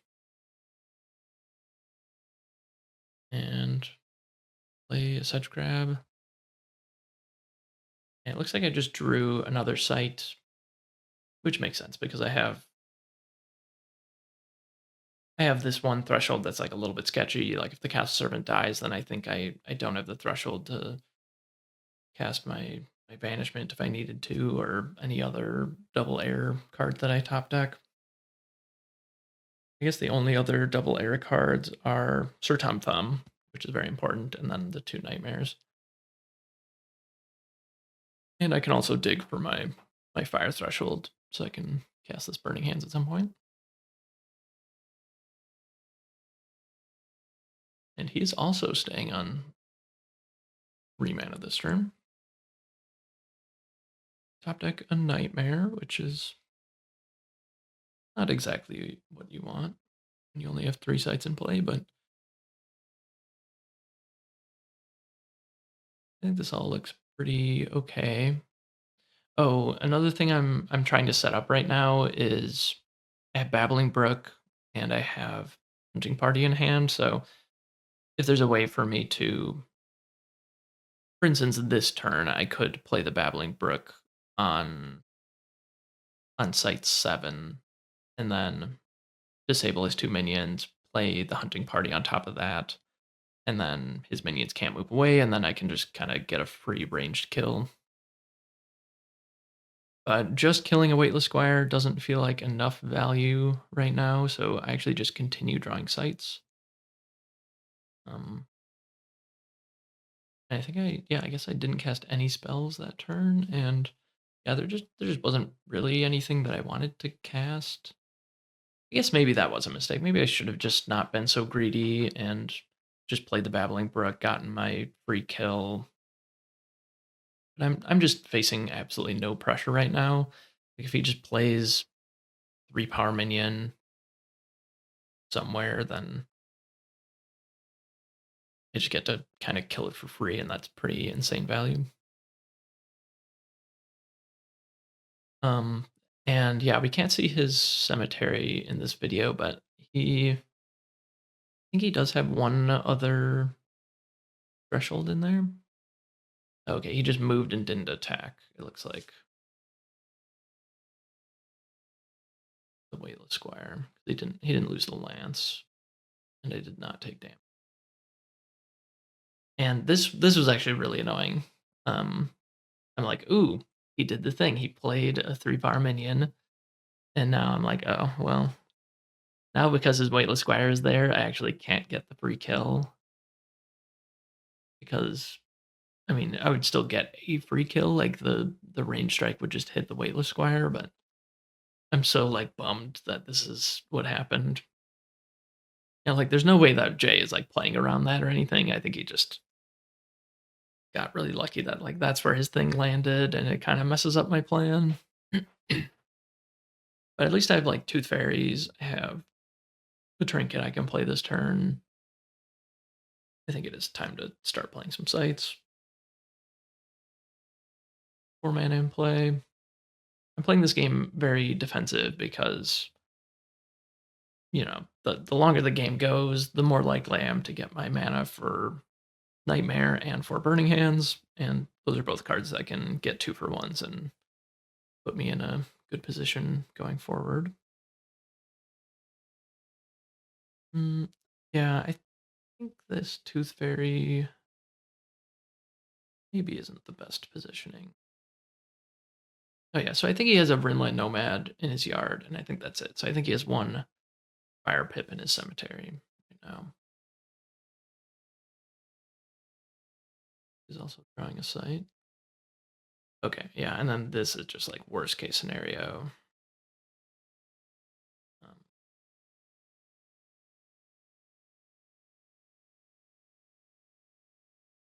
Heat Ray killed 2 of my things. That's pretty brutal. And then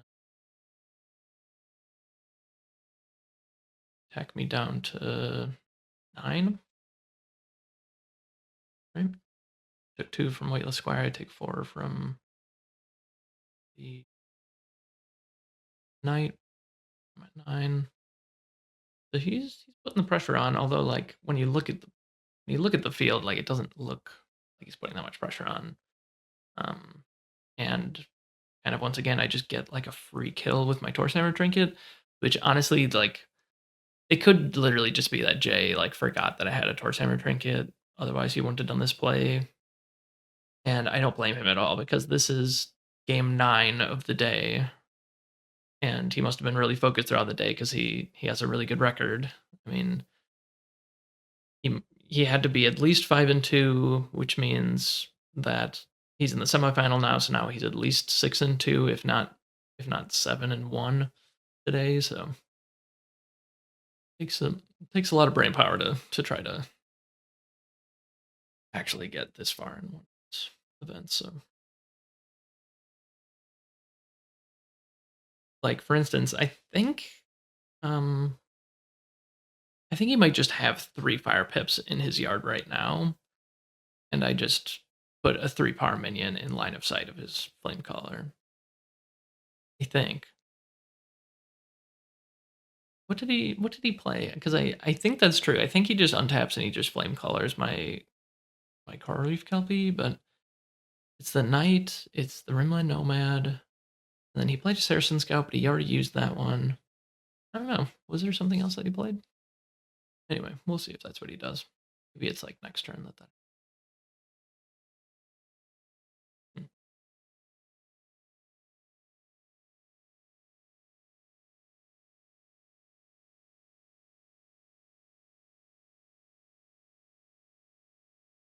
Oh, you know what? I think he discarded. Oh, okay. He discarded a Reckless Squire to the Sisters of Avalon. That's what happened. So he just had 3 pips, and I just threw away a Coral Reef Kelpie, basically. But at least he is like using up those resources. But honestly, I should have just played the Coral Reef Kelpie somewhere else. Again, it's literally just like this is an extremely long day, and I don't blame people for making mistakes. So Flame Color is looking really good here, but honestly, like what I should have done is move my Spellslinger over so that it's not in line of sight of his Flame Color anymore, and then just cast a Coral Reef Kelpie on the Spire instead of the Briar Patch. Um, yeah.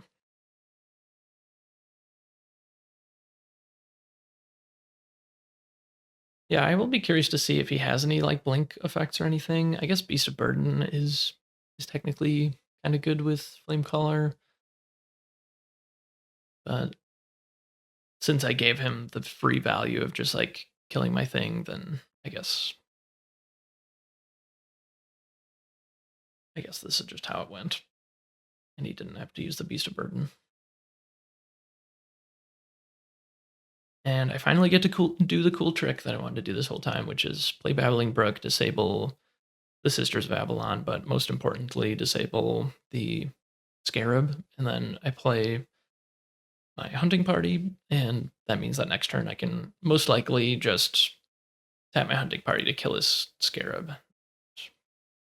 That feels really good. But yeah, we'll see what happens.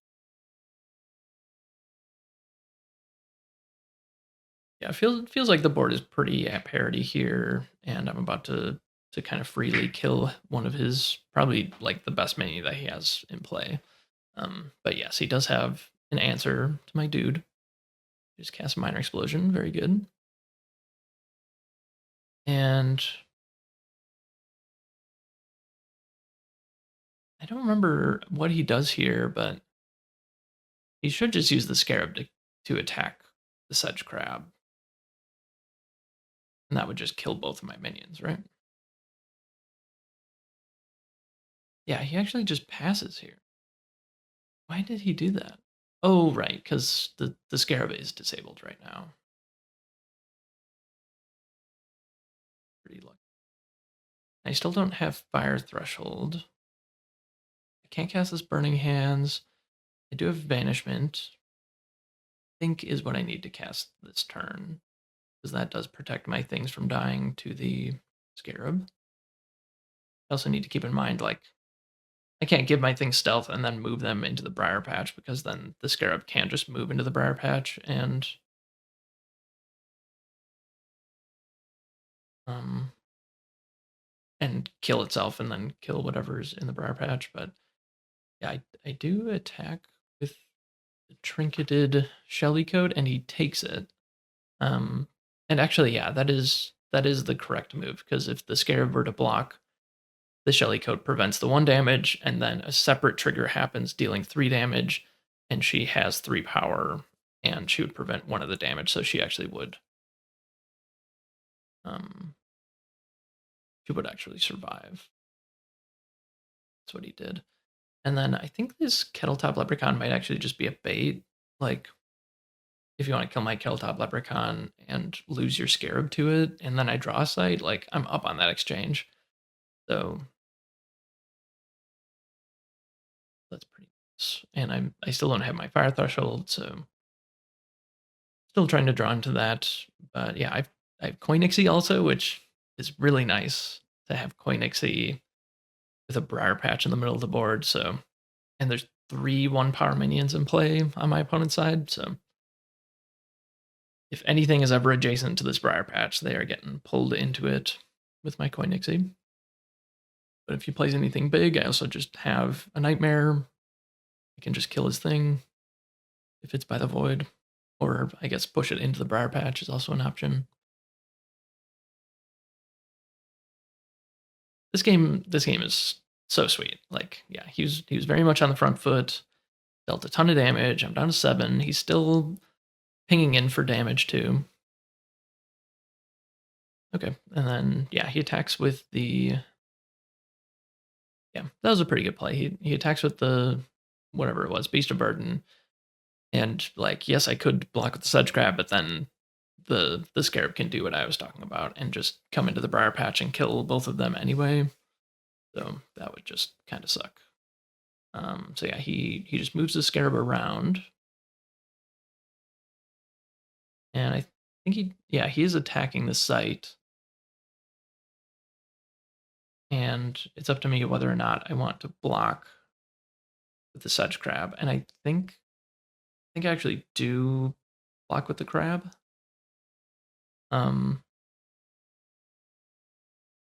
Which seems crazy, because like I could just play Koinixie and pull the Scarab in to the Briar Patch, but honestly, like the Koinixie can also pull the Sisters of Avalon in, so it can get value that way. I'm really just like worried about my life total at this point. Like I said earlier, like I really just want the game to go as long as possible.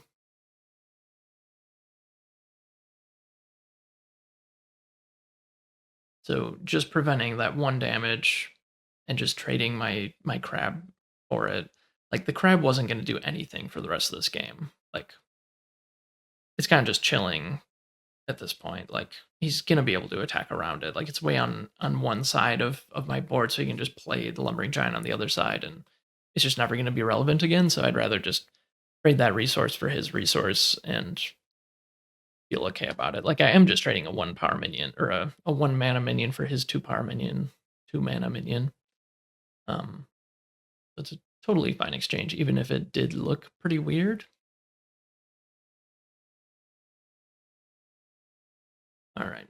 And then here I can either like play Coin Nixie and pull something into the Briar Patch, but then he would just attack me for 5, and that's not great. So here I play the Nightmare in front of the Sister, and then end of turn I'm going to push the Sister of Avalon into the Void and kill it.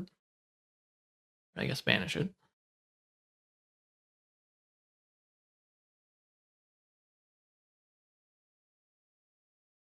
And unfortunately, I did have to tap my Avatar to play another site this turn, so I still can't move out of the Flame Colors line of sight.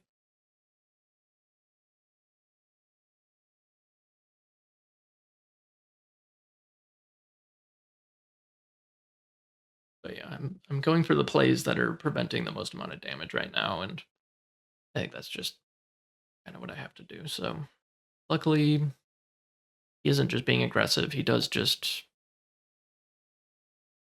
um,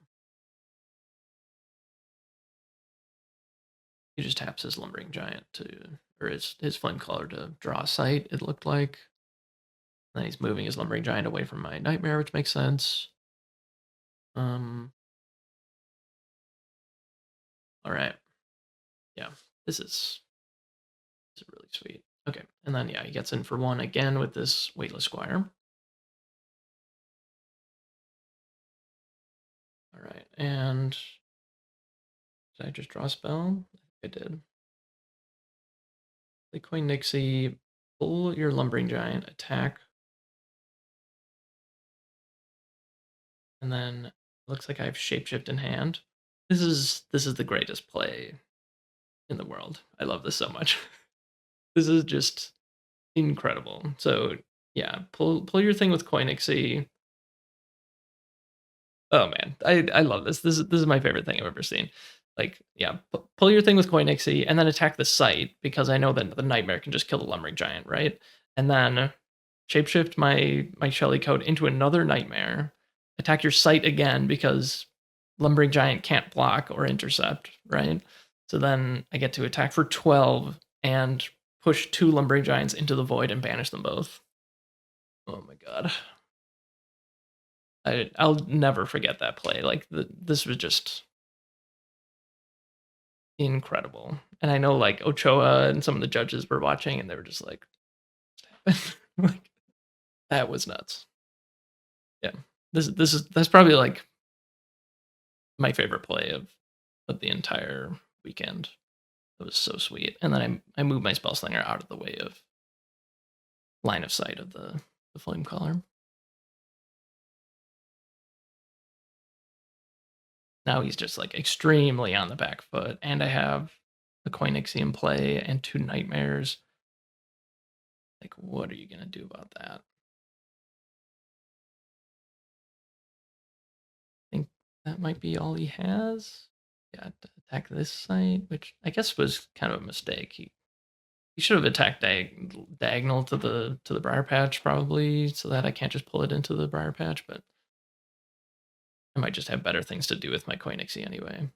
Um, yeah, plays another Lumbering Giant, which Lumbering Giant is a card that I really love, but it is really, really bad when you're behind. And playing 3 Lumbering Giants back to back to back when you're behind, pretty unfortunate.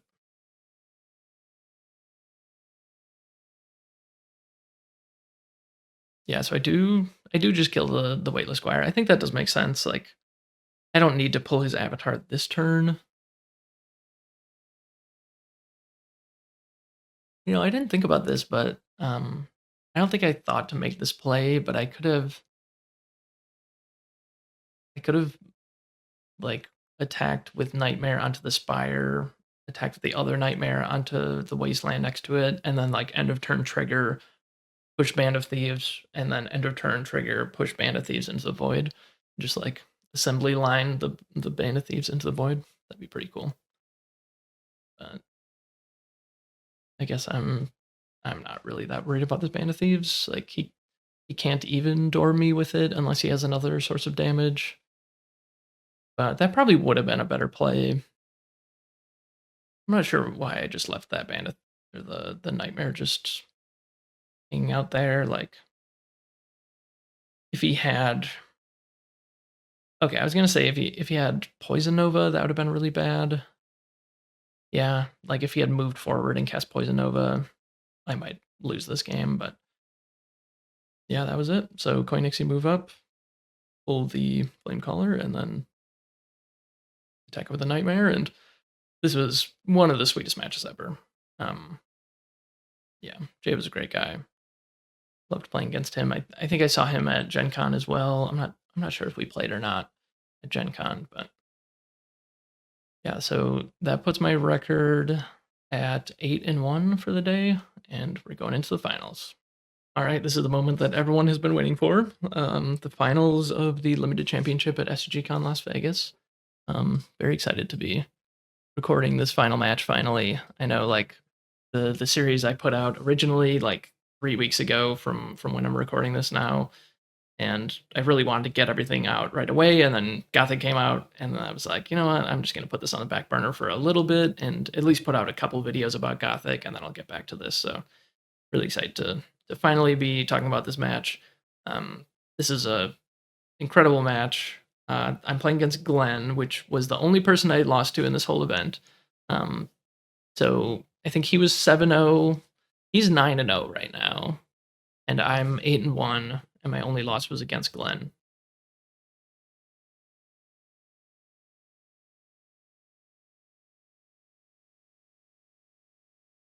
And yeah, hopefully we do this game some justice and show what this deck can do. So I won the dice roll, and I'm curious to see if I said go first or go second, because I kind of think that the right play is to just say I'm going to go second. I think the more skilled you are, the more likely it is that you should go second in limited. That's kind of what I've been thinking for a while. Okay, let's try to get the mulligan here. I think it was a stream, and then I've got a Nightmare in hand. I think I put the Nightmare back, and then there's a Grievous Insult. There is a Common Cottagers too, though. This is one of those hands that like kind of there's 4 cards that I want to mulligan. Like I'd like to get back this, like put back the stream for sure, and then I don't need this Common Cottagers because I have a Briar Patch. I'm always gonna mulligan this Grievous Insult. There's no way. And then Nightmare is just like a 7-drop in your opening hand, which is not ideal. So would I rather keep a random 2-drop Common Cottagers when I know that my deck is crammed full of 2-drops, or do I put back this Nightmare and like I don't have that many expensive good cards, so I don't know. That's pretty tough. I'm not really sure I do, but we'll see. I think my instinct is to get rid of the Nightmare, but I think I should keep the Nightmare and just get rid of the Common Cottagers. Yeah, I'm gonna go into the tank a little bit on this one. Pretty sure. There's no way you keep the Grievous Insult, right? I don't see why I would do that. That doesn't make any sense. I think you should keep the Nightmare. And like I already have a 2-drop in hand. I have Tooth Fairies, which is like one of the best 2-drops in the whole game. Next to Sir Tom Thumb, which is also in my deck. It's really weird that I'm considering getting rid of this Grievous Insult.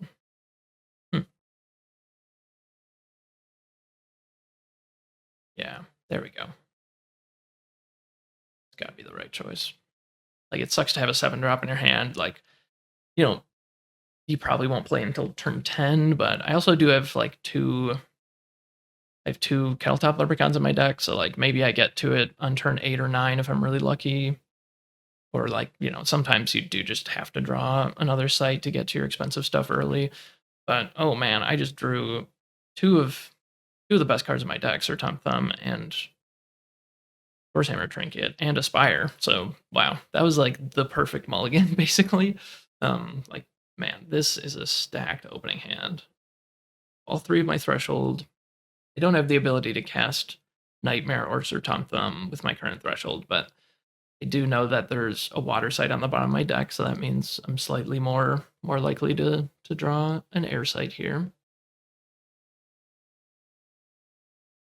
Yeah, Briar Patch in the front. Which, did I do that every single game? Did I play Briar Patch on turn 2? I think I did. Yeah, that is the exact place that you want it. And then Tooth Fairies on turn 2. Honestly, like, I would prefer to play it later in the game, but it is pretty safe. Like, it can't just be eaten by a charge minion or something. Like, he has to spend a real card, most likely, to kill the Tooth Fairies. And then he plays his site in the back row, which is pretty interesting. Like, my hand is really good. Like, I have kind of a late game kind of hand.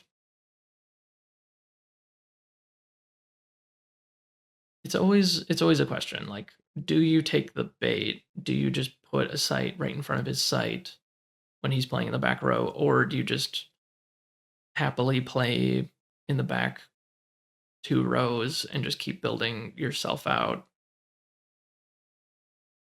Him playing in the back row on the draw could be a sign of, like, a weak hand. It could be a sign that he doesn't have anything that can trade for the Tooth Fairies if it attacks. It could also mean that he just has, like, a Heat Ray that he wants to deploy, and he wants all my minions to be lined up. And the thing that I end up playing around here is a Minor Explosion. I just don't wanna get blown out by a Minor Explosion. Like, he just plays a Fire Site and kills 2 of my minions. That would suck. So I do play forward because I do have a minion to play right in his face. Like, I think that's where I'm at right now. Like, if someone plays in the back row and you have the opportunity to take advantage of that and play right in front of him, you'd better have a play. Like, you need to be proactive. You need to be putting something right in his face. If you play a site in front of his face and then you don't play a minion there, that's when you're kind of in trouble. Like, you need to take the ground that you are laying. You can't just allow him to potentially play sites all around your site and then just attack it. Like, you need to actually have things going on to prevent that from happening.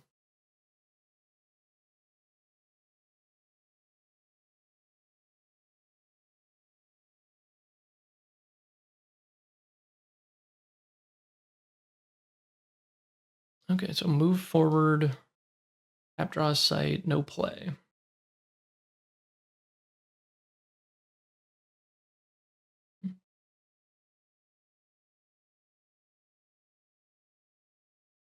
Yeah, I guess again, like, I'm kind of surprised I didn't play the porcupine pufferfish just submerged under this stream. I don't know, it's like pretty safe there.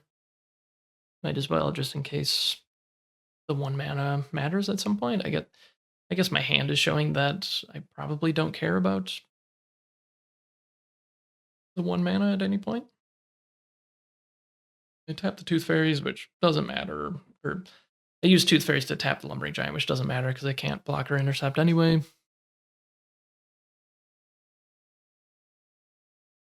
And then looks like I drew a Kettletop Leprechaun. That's pretty nice. And yeah, I'm gonna attack to the side with my Tooth Fairies just to prevent.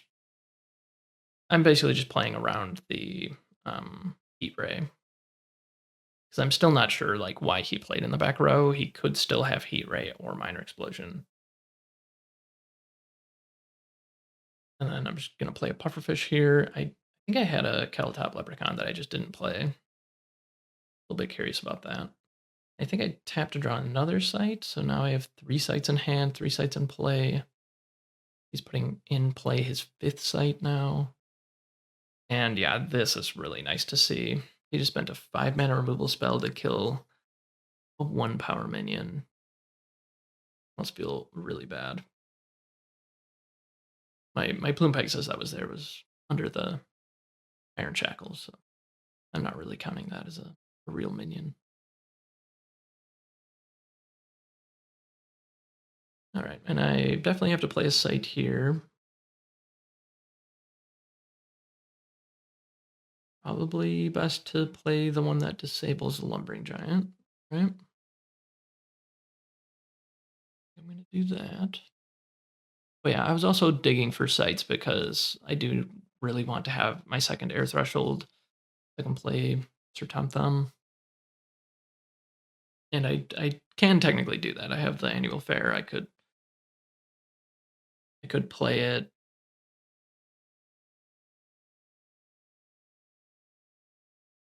I could play it, cast Sir Tom Thumb, and then I guess cast a trinket. But I just want to try and deal with this Lumbering Giant.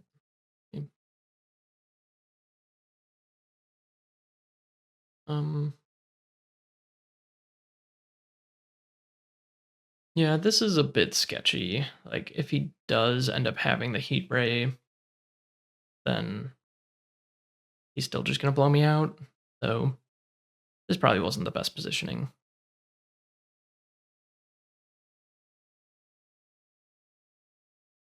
He would just kill the Keltop Leprechaun, deal 2 to me, and then attack the Shelly Coat. Because yeah, the Lumbering Giant would take 0 damage, and then it would take 1 entering the Briar Patch, 2 from the Shelly Coat, and it would survive. Be pretty bad.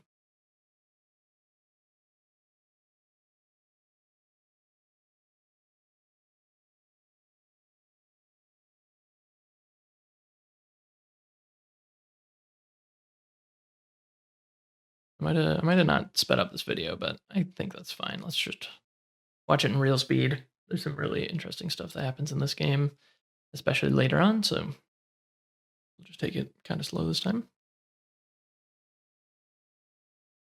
We got a Viking, and then Ass, which tells me you do not have Heat Ray, which is a very good thing to know, or I guess be pretty certain about. I mean, it'd be pretty hard to pass up, just Heat Ray or Keltop Leprechaun, attack your Shelly Coat. I would think he would make that play if that's what he had. Lava Flow is the other reason to be playing your sites in the back row, allowing your opponent to just like line everything up, and you can just cast Lava Flow and knock them all down.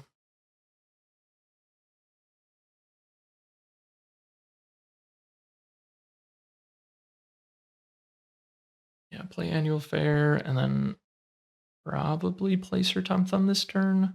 I also just drew a Castle Servant, so now I can actually Castle Servant, Sir Tom Thumb, and then cast a Trinket.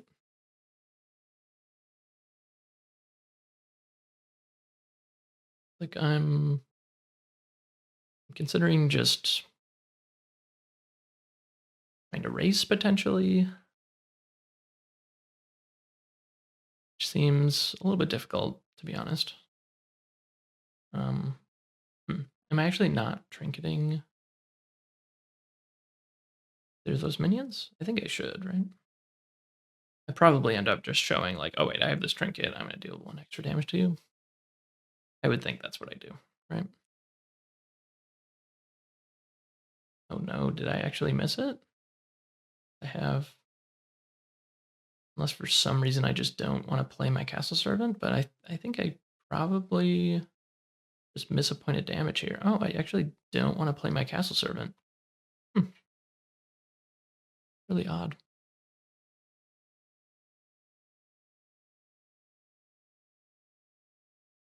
Yeah, I don't know. Maybe I'm just galaxy braining here, and I don't know what I was thinking. Really weird.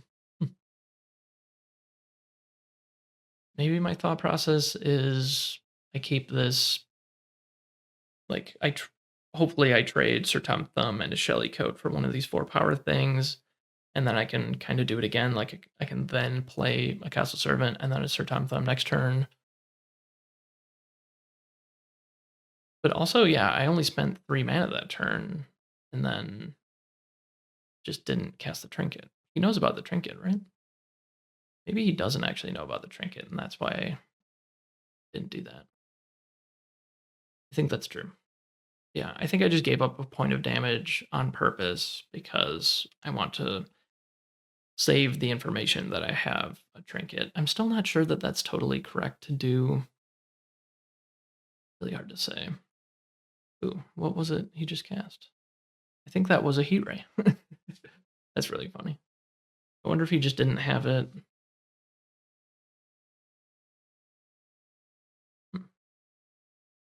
Okay, so Reckless Squire. Yeah, I don't know what he was doing here, but yeah, he puts Reckless Squire down. He moves, he gives the lance to the Shelly or the Lumbering Giant, and then kills Shelly Coat, and then he attacks for 4. So he just made a pretty big play. He swung the game in his direction. He just has 9 power on my board. And I'm only gonna have 6 mana this turn, so I can't play the Nightmare yet. I do have Sir Tum Thumb, so at least I can probably just play that and do some chump blocking. Sedge Crab also isn't terrible. I guess it's pretty terrible because he can just attack into whatever row the Sedge Crab isn't in. But the upside of Sedge Crab is that I do have a site next to his site, so I think that's what I do. I just play it on the stream where his Reckless Squire is, and then I can then at least start attacking his village with my Sedge Crab.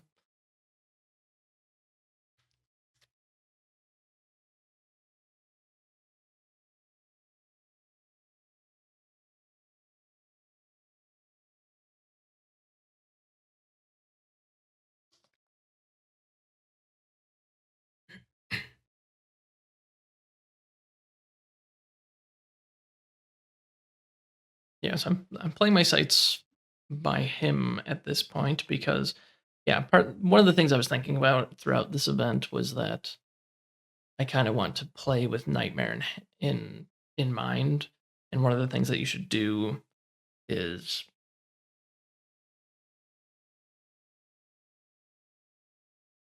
you should try to play your sites in a way where if your opponent's enemies, if your opponent's minions are on your sites, then there's always going to be a void next to them.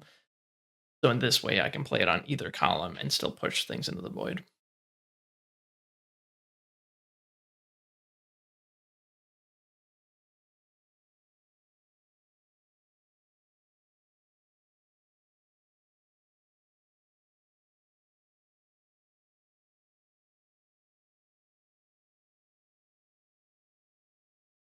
Yeah, I think he still does not know about the trinket.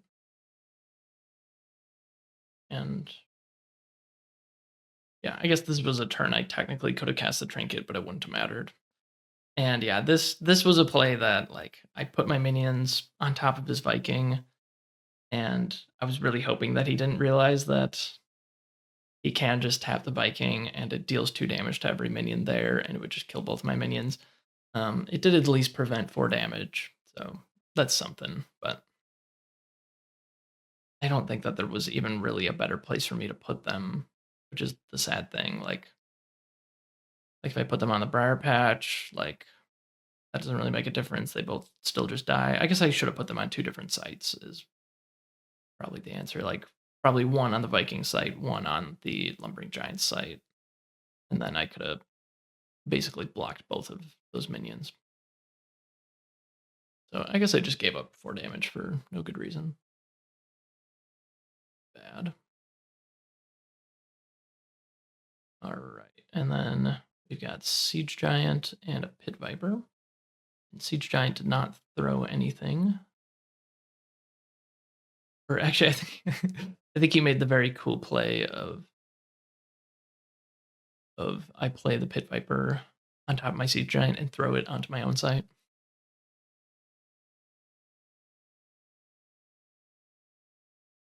Glenn likes to have fun, even in the finals of a limited championship. Always good to see.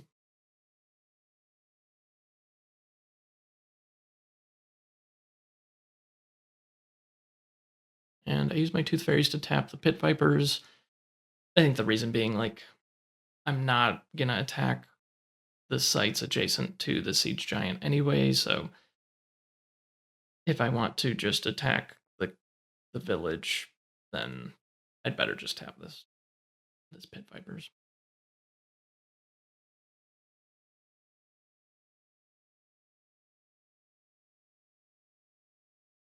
All right, and this is the turn. Finally get to do a cool thing. But again, it's actually not the greatest because, like, I'm gonna play this Nightmare, I guess, on his Viking, and then push it into the void. But then, like, my Nightmare's nowhere close to being able to deal with this Lumbering Giant. Like, the Lumbering Giant's just gonna keep beating down. That's pretty.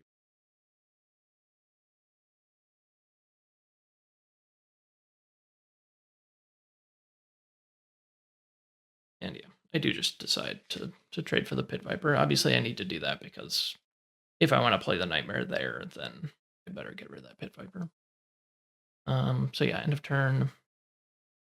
Push the Vikings into the void, banish them.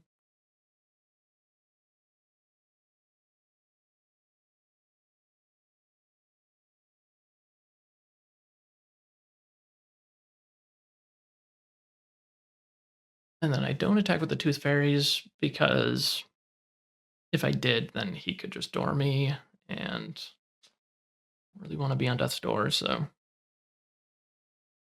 looking pretty grim.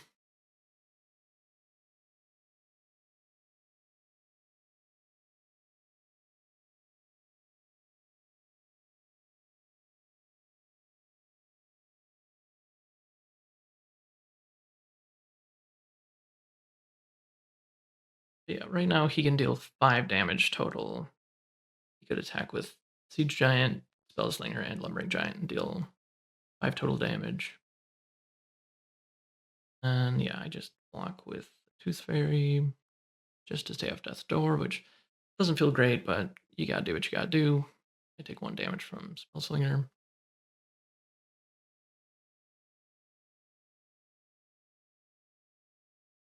He just plays 2 dudes and passes the turn.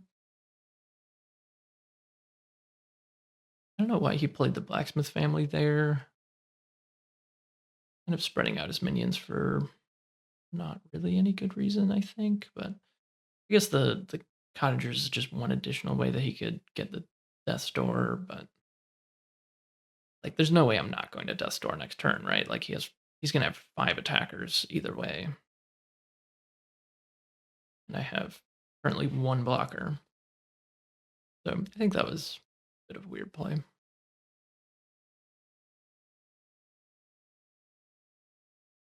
Seems like it'd be better to play the one of those minions on the village just to prevent 6 damage because 6 plus 6 equals 12, and if you just use a random 2-power minion to prevent 6 damage, that's going to make it really hard for me to be able to actually door you the following turn.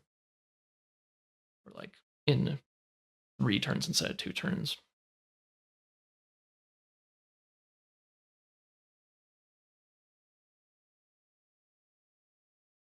Which is definitely what I have to do. If I have any chance to win this game, I need to try to get 12 damage in with this Nightmare. And I top decked a White Knight, it looks like.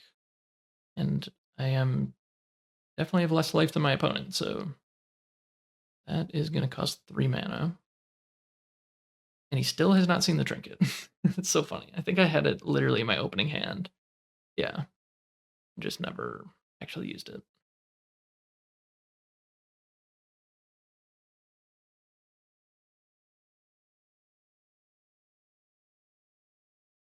I do have double air at this point, so this is 3, 5, 7 mana. 1, 2, 3, 4, 5, 6, 7. Yeah, so I have exact amount of mana that I need to do this, but I think he can just door me this turn for sure, right? Like 1, 2, 3, 4, 5 attackers. I've got 1, 2, 3 blockers. Yeah.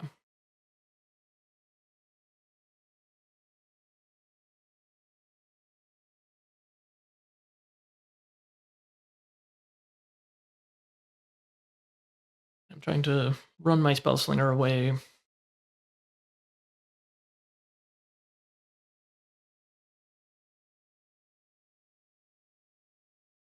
Yeah, he attacks with Blacksmith Family. I'm just trying to figure out, like, is there a reason? Like, I know that I'm going to Death's Door, right? Like, I don't think there's any reason for me to kill this Blacksmith Family. Like, at this point, I'm not worried about not going, like, I'm not worried about going to Death's Door. At this point, I'm worried about the actual death blow, and there's no way this Blacksmith Family is ever dealing me the death blow, so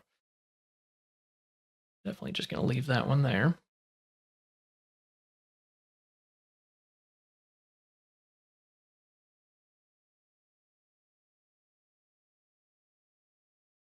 All right, and then Weightless Squire in the back. That's probably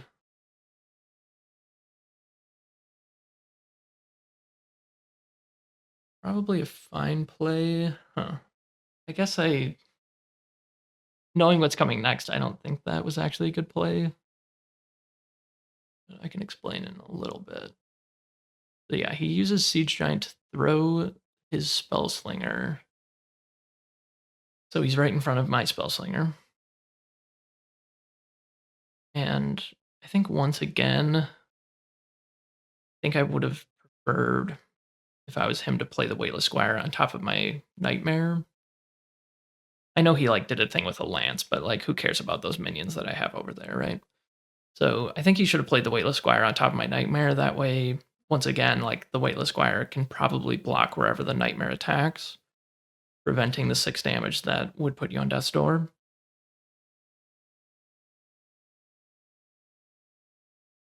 And then, yeah, I'm not sure why he does this either. Yeah, he moves the Siege Giant back. I don't know. He must be worried about like a Poison Nova or something, but like, I don't know. What are you gonna do? All right, so I have Coin Nixie in hand. All right, this is where stuff gets really interesting. So, um, if you're just listening and you're not watching, you should start watching now, because this next turn is really cool.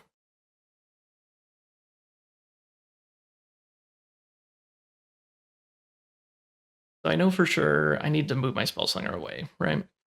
And the thing that I'm thinking, all right, I'll tell you what I'm thinking as I'm doing this. I attack his Spellslinger with my Nightmare, and my plan is to use the Nightmare's end of turn ability to push his Spellslinger into the Briar Patch, which doesn't kill him. This is the turn that he goes to Death's Door, but does prevent him from moving out of the Briar Patch.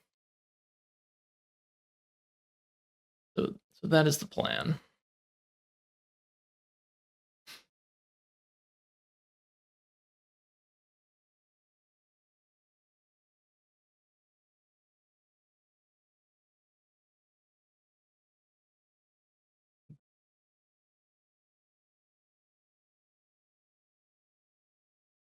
And then I have the Sir Tom Thumb. I think I didn't spend any mana yet. Oh, I spent 1 mana on Taurus Hammer Trinket.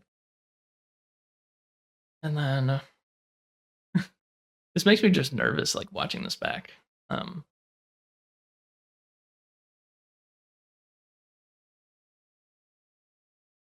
I'm doing a good thing because this is a double Death's Door situation, finals of the limited championship. Place her Tom Thumb there, which I think is kind of weird. Like it doesn't actually make sense for the play that I'm about to make. Like it makes sense right now, but at the end of turn, when I push the Spellslinger into the Briar Patch, then that doesn't make sense anymore.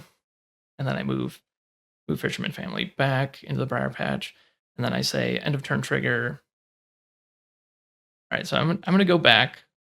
I'm gonna let you hear the dialogue or the sound for just like a little bit because it's super important what happens right here. All right, I'm gonna listen to it too. Sure. Push you into the Briar Patch. Sure. Push you into the Briar Patch. Yep. It says sure. I say go. I I do my normal, I pass the turn signal. He reveals Arc Lightning. That's only minions. And then Zack Attack, who's the judge right next to me, says, "Oh, sorry, Nightmare is only minions." So, so it's super awkward. So I'll play this back and let you listen to the whole thing without me interrupting it. Turn. This goes back to my hand. So end of turn trigger. Put the Torch Hammer trinket back in hand. I guess I'll go this way. Sure. Push you into the Briar Patch. Sure. Yep. It's only minions. Only minions? Oh, is that true? Sorry. Alright, so yeah, that was it. So this is not over. But yeah, so that was the sequence of events, which is really important. So it was, because this is gonna get really weird. So I'm gonna mute the audio now, but I'm gonna explain what just happened. So I mistakenly thought that the end of turn trigger for the Nightmare was able to affect avatars. So my plan was to use my Nightmare to door you, which I did, and then push you into the Briar Patch, move my Spellslinger away, specifically because he might have an Arc Lightning or something that says like deal damage nearby. You know, there's tons of those. Like Minor Explosion would do that, Stone Rain would do that, Arc Lightning would do that. And he has an Arc Lightning in hand. And then also, like, if he had a Magic Missiles or a Heat Ray or anything like that, because he's in the Briar Patch now, he can't take a step out of the Briar Patch because it would deal the death blow and kill him. And so that was the play that I was trying to make, is like, okay, push you into the Briar Patch with my Nightmare, and then I pass the turn, he reveals Arc Lightning, and then the judge says, oh, Nightmare is only for minions. So he didn't do anything wrong. Well, I don't know. I mean, technically, I mean, I know Glenn's gonna watch this, but so the thing that Glenn said though is, hey, reveal Arc Lightning, and then he says, okay, I move over, I cast Arc Lightning, I win the game, which isn't actually true because if he were to move out of the Briar Patch, he would have taken 1 damage from the Briar Patch and lost the game. So that play wouldn't actually work. But because the fact that the Nightmare trigger wasn't actually legal, so then the judge is telling me, well, actually, this trigger doesn't work. So then it's just this really awkward thing. And on top of that, I have Coin Ixie in my hand. So this is how this goes. I'll play it. So I actually shake his hand because I'm like, oh, I guess you got me because of this weird rules thing. Like, I mean, it's not technically like we kind of both broke the rules. Like he thought he could move out of the Briar Patch for a second when he really couldn't. I thought I would move him into the Briar Patch, which I couldn't. But then if we reverse my mistake and it's still his turn, then he can use the Arc Lightning to deal the death blow. But then I'm like, okay, I shake his hand, and then I'm like, well, okay, can we talk about this for a minute? Because like I thought that, I thought I was, we did the end of turn trigger. I thought it had fully resolved, and then I passed the turn. If we were doing things one thing at a time, and it was like, okay, I use the end of turn trigger to push you in the Briar Patch, and then pause, and then the judge says, oh, you can't do that. Then for sure, the thing that I do is, oh, my bad. You are there. That end of turn trigger fizzles. Like, sorry, let me reverse my turn a little bit because there's no new information at this point. I have a Coin Ixie in hand. I have the mana to play it. I'm just going to put it, on the Briar Patch or whatever and pull you into the Briar Patch instead, using that trigger instead of the Nightmares trigger. So I can't believe that this happened at a double Death's Door situation at the Limited Championship final round. Last turn of the game, like me and my opponent kind of made like this weird rules misinterpretation and made this whole thing like super awkward. You will be glad to hear like me and Glenn are totally cool. Like we talked it out, like we were sitting at this table and we were both like arguing our side of it. Like on his side of it, he didn't really do anything wrong. I mean, technically he thought like the Arc Lightning he could move out or whatever. But I also fucked up like the Nightmare trigger. So it's just this like super awkward thing where it's like, well, now I do have this new information because you revealed Arc Lightning, but like if the judge steps in and makes us reverse a trigger that should have happened at the end of my turn, and then like also like a small wrinkle is like, okay, like Glenn didn't actually like draw a card for his turn. He didn't actually like do the game actions to finish the game. He just like revealed the Arc Lightning and was like, I win the game, which like is true. Like that happens all the time. I don't like blame him for doing that or anything. I think like at a limited champ, like at a final round where there's like judges around and everything, like you do want to do everything like the technically correct way. Like take backs and stuff are all like still fine and whatever, but um yeah, you probably do want to just like take things slow, like make sure you actually do all the actions in the order that they're supposed to be done in, like draw the card, move Spellslinger, then reveal Arc Lightning. Um, but yeah, this is just such an interesting thing. So the and also just to point out, I didn't track it right on the thing, but he does have 2 air threshold. That's his castle servant, and then he has a treetop hideout back there. So I know it says 1 air threshold, but it is actually 2 air threshold. So whatever the judge decides is basically who wins this game, which really sucks. But they do rule in my favor. I mean, technically, I don't know that I can deal the death blow next turn. Like you might have removal or like mass removal or a poison over or something, and then I don't win next turn. But we talk this through. The judge says, yes, I would like to roll this back. Glenn draws a card. I think he reveals like a Kettletop Leprechaun and an Arc Lightning and says like, I think you win the game. And just to point out, because like at the time I actually wasn't sure, like, did I actually have lethal? Because I definitely should have played this Sir Tom Thumb adjacent to the Briar Patch if this was my plan. That didn't really make sense to put this there. My thought at the time was like blocking a projectile. I don't know, maybe, but honestly, this is like the 12th hour of sorcery that I've played today, so I'm a little bit sloppy. And then like this Koinixie should have been on this site. It can pull things nearby into adjacent squares, so then that would have been a lot better to do that and to do that. And then so I do actually have lethal though. So if he can't move his Spellslinger, he would have like 1 blocker for his Spellslinger basically. And then he could cast the Arc Lightning to kill like Koinixie or something.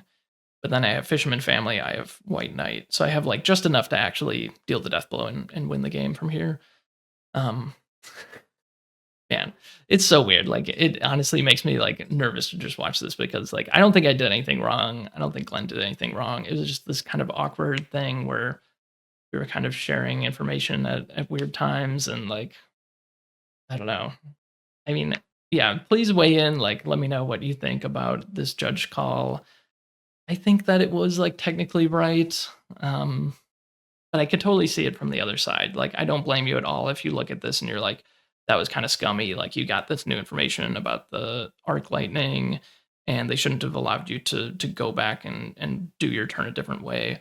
And I don't know, like we sat there and we talked about it. Like they had the head judge come over. There was like 4 judges around us. Like the hall was completely empty at this point. It was super late, and yeah, that's the call they made. I think it was the right call, but like I said, me and Glenn talked it out. He was like a little bit heated in the moment, I'll be honest. Because yeah, I mean it's super high stakes, and also like yeah, if you like read the real book, like I had new information and then I was allowed to go back into my turn and do something different. That is like kind of weird. But the fact that like yeah, there was a trigger that happened, and then like if you think about it logically, like I had Koinixie in my hand. Like obviously, if we had done this one thing at a time, like I said, like the nightmare trigger happens, and then the judge says, "Oh, you can't do that," and then I would be like, "Oh well, okay. I have this Koinixie. I'm definitely still doing like literally the exact same action. I just need to play this additional card." Um, but yeah, Glenn was cool about it. Like eventually, we talked it out enough, and we actually played together all day the next day. We played in a team sealed event. I guess it was either the next day or the day after, because we didn't make day 2 of the constructed event, right? So yeah, I think Glenn and me are totally cool. Like, I would consider us friends. Like, I really want to meet up with him at some future event and hang out. Like, we had a blast playing Team Sealed. It was me and Glenn and Eric from Wizards of Fun. If you want to check him out, he's got a YouTube channel. But yeah, this was such a weird, awkward thing, and I'm so glad that I finally am getting this video out and I'm able to like show what actually happened at this event, because I know like people were talking about it like all day the next day. Everyone heard about it. Like, oh, there was this weird rules thing in the final match. And I'm so glad I recorded this and can share it with the world. So let me know what you think. I think we just shook hands there and we're like, okay, like it's cool. Like, you literally had the win in hand. It was just like really an awkward thing that just happened. But yeah, we moved on, and I can say that I have won 2 limited championships, which is really sweet. I didn't really expect to win this one. Like, I totally expected, like, I really want to make top 8. I want to be in I guess not day 2. It's actually just an extension of the first day. But I really want to be in that draft, because that's where my skills really shine. Like, sealed is good and all, but draft is like way better than sealed. All right, I just wanted to share a couple little anecdotes at the very end. First and foremost, I want to thank Glenn for being such a good opponent and honestly like a good friend. Like I said, we got together the next day and we played Team Sealed and we just had a blast. Like, there were a lot of like fun moments from that event that I really cherish. And we absolutely dominated that event. Like, me, him, and Eric from Wizards of Fun.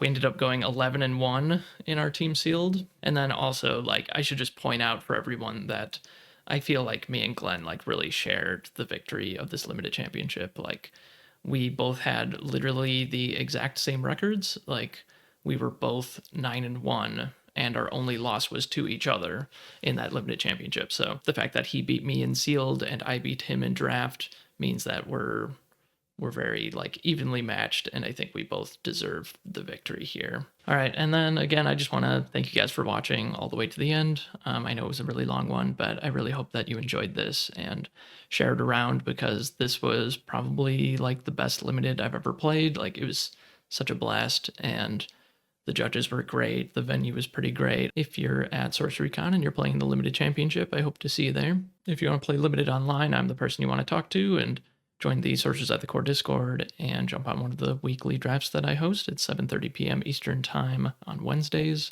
I just feel so lucky to be able to say that I've won 2 limited championships. It's more than I ever expected to be able to achieve in Sorcery. And I must be like one of only a few people in the whole world that can actually say that they've done that. Like, winning 2 64-player plus limited championships is quite an achievement that I feel very honored to be able to say that I've actually done. All right, with that, I will just say thank you again, and I'll catch you guys in another video.